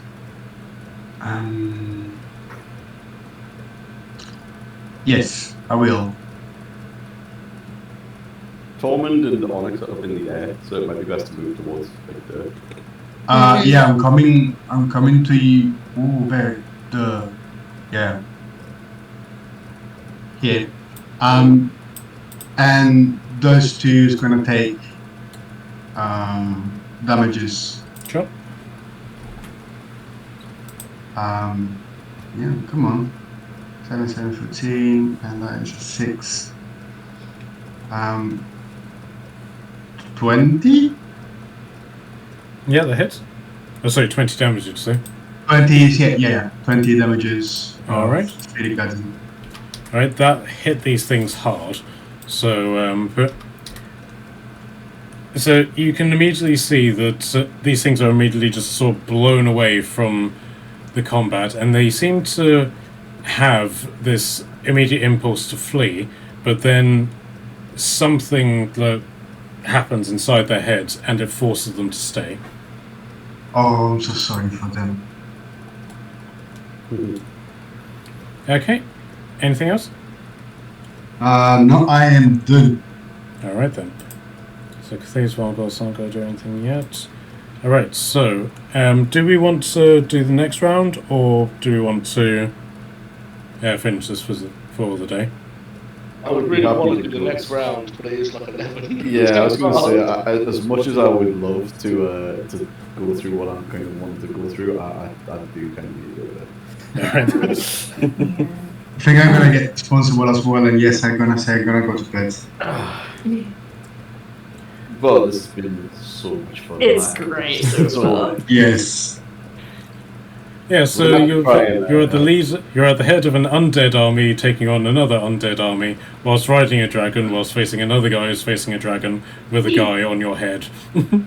Yeah, sounds about right. Sounds like that. According to plan. Just another Manic Monday. You said Mondays, but no. Man. With the possibility of giant eagles on the way. We're gonna have to try and get Charlotte sneak in next week, I think. She can just do it quietly, I'm sure, while Yeah. that's in the background, or she can just move something downstairs or something. Sure. This is the living room, right? I have tried to negotiate with her. I think she's physically providing him moral support while he's playing. We can all get in on that too. I'll join the stream. I'll have it on in the background. You can have my Twitch Prime. I'll tell you what I'll do. I'll just send her a screenshot of this. Yes. Yes. And just simply say, and just be like, everything's fine. Yeah. I got it. I've got this. What did you say?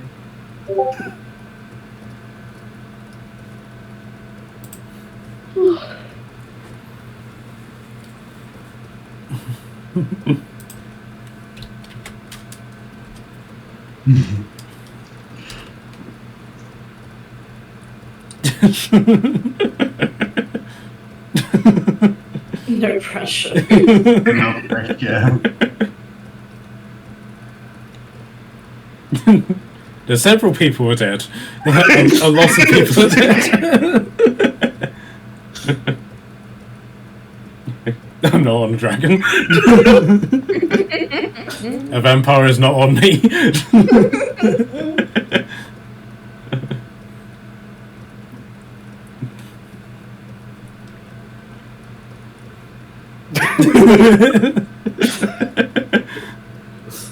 Yeah, I don't know what's up to the right. Oh yeah. Yeah, she's definitely not going to misconstrue that stuff. No, not at all. No, like, how and why would we be in such a position right now? Like, it's like a fever dream, surely. We would never get into this sort of shenanigan. Mm.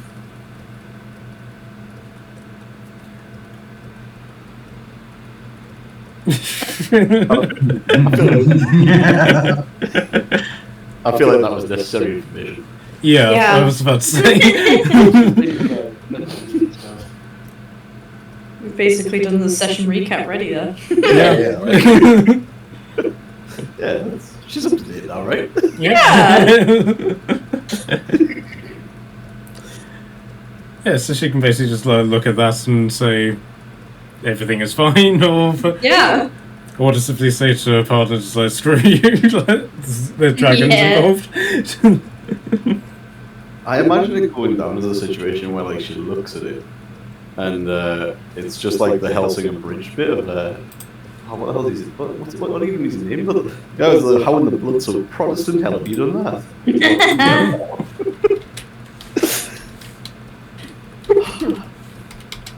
Can't wait. You brought me a present. Alright, okay, I need to go there.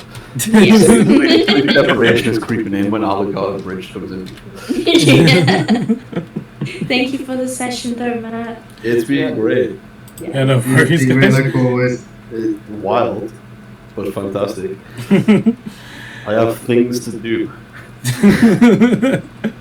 Things I'm considering. Are we just simply penciling in next Monday again, or should I do axes on Friday as normal? I'm good. For Monday, I think. Wait, what day is Monday? Hang on. Monday is Monday. I'll give you that. 26th. Like every week. Yep. It's the word I was looking for. Thanks, guys. To be on. Yeah, 26th. No, I think I'm okay. Just we'll follow it on Friday. That's probably the smart call, right? Yeah. Yeah, sure. Yeah, the usual. Yeah, sure. Drop I'll some do that. actors throughout the weekends and see how it goes. Alright then. Okay, so I'll leave this nightmare in your minds and also in Charlotte's, and we can. I am so thoroughly excited. Woo! Just so you know, I did calculate how much experience you would get purely from the zombies to put in the event that you would win this, okay? And I can't remember the number off the top of my head, but it was enough for each of you to level up to level 20, 5 individual characters, and get a 6th one to level 10. Oh my god. Wait, what? So, I don't think that's gonna happen, right? How many zombies are there? There's 30,000 zombies, and I didn't even factor in the monsters and the vampires in that calculation. So for that reason, if you do win this, you'll just simply get a level up as opposed to the Becoming gods, yeah. How much HP do zombies have? I'm on a dragon. Yeah. It has a breath weapon. I have a breath weapon. Turning Ah. inside. Yeah, fuck the vampires. Let's all go for the zombies. Yeah, And it does raise a point though. Like, it is a dragon. You are a dragonborn, but yet you are a stronger dragon than it is. You get more attacks, and your flame breath is probably more devastating as well. It is Yeah. double the damage I have. I am now at 5d6. Now that level 11. But I also have the dragon wine. Can I feed the dragon wine to the dragon? Okay. I'm just thinking about the whole like you know like what's the movie? It's not Kingdom of Heaven. It's one of the dragony films. I can't remember, but like you know the situation where it just like runs along the front of the wall with the fire going across and just lighting up all the zombies. That's what just went through my mind. That wasn't even half of the funny shit that I had going through my head already because of the fact that I'm on a dragon. But yeah. Okay, we'll Yeah, I'll let you consider that, and I'll put our poll on Friday to make sure everyone's okay for it, and and we'll carry this cacophony on Monday. How tall is the dragon? How high up am I right now? And by extension, black. Let's have a look. I'm not entirely sure if it says, to be honest. Spirit. Is high up? I mean, it's large, so it's more or less the same height as you are in your large state. Yeah, I guess it's like running a horse. Okay. A horse is a fucking dragon! A horse that breathes fucking fire! Dragon section. Oh man, I'm absolutely gonna just fucking argue this guy off the top of this dragon. He's gonna feed the vampire to the dragon. I'm going to ground and I'm taking him with me. Alright then, guys, I'll see you next week. Peace. See you next week. I hope you're ready for the time of your life, Matt. I'm gonna ask you so many questions. Yes, please do. I look forward to it. Gravity is getting involved. Okay, I'll brush up on terminal velocity while you're... You've given me the power of flight now. I am busy with excitement. This is weird. Alright. Alright then, guys. Have a good one. Bye. Bye guys.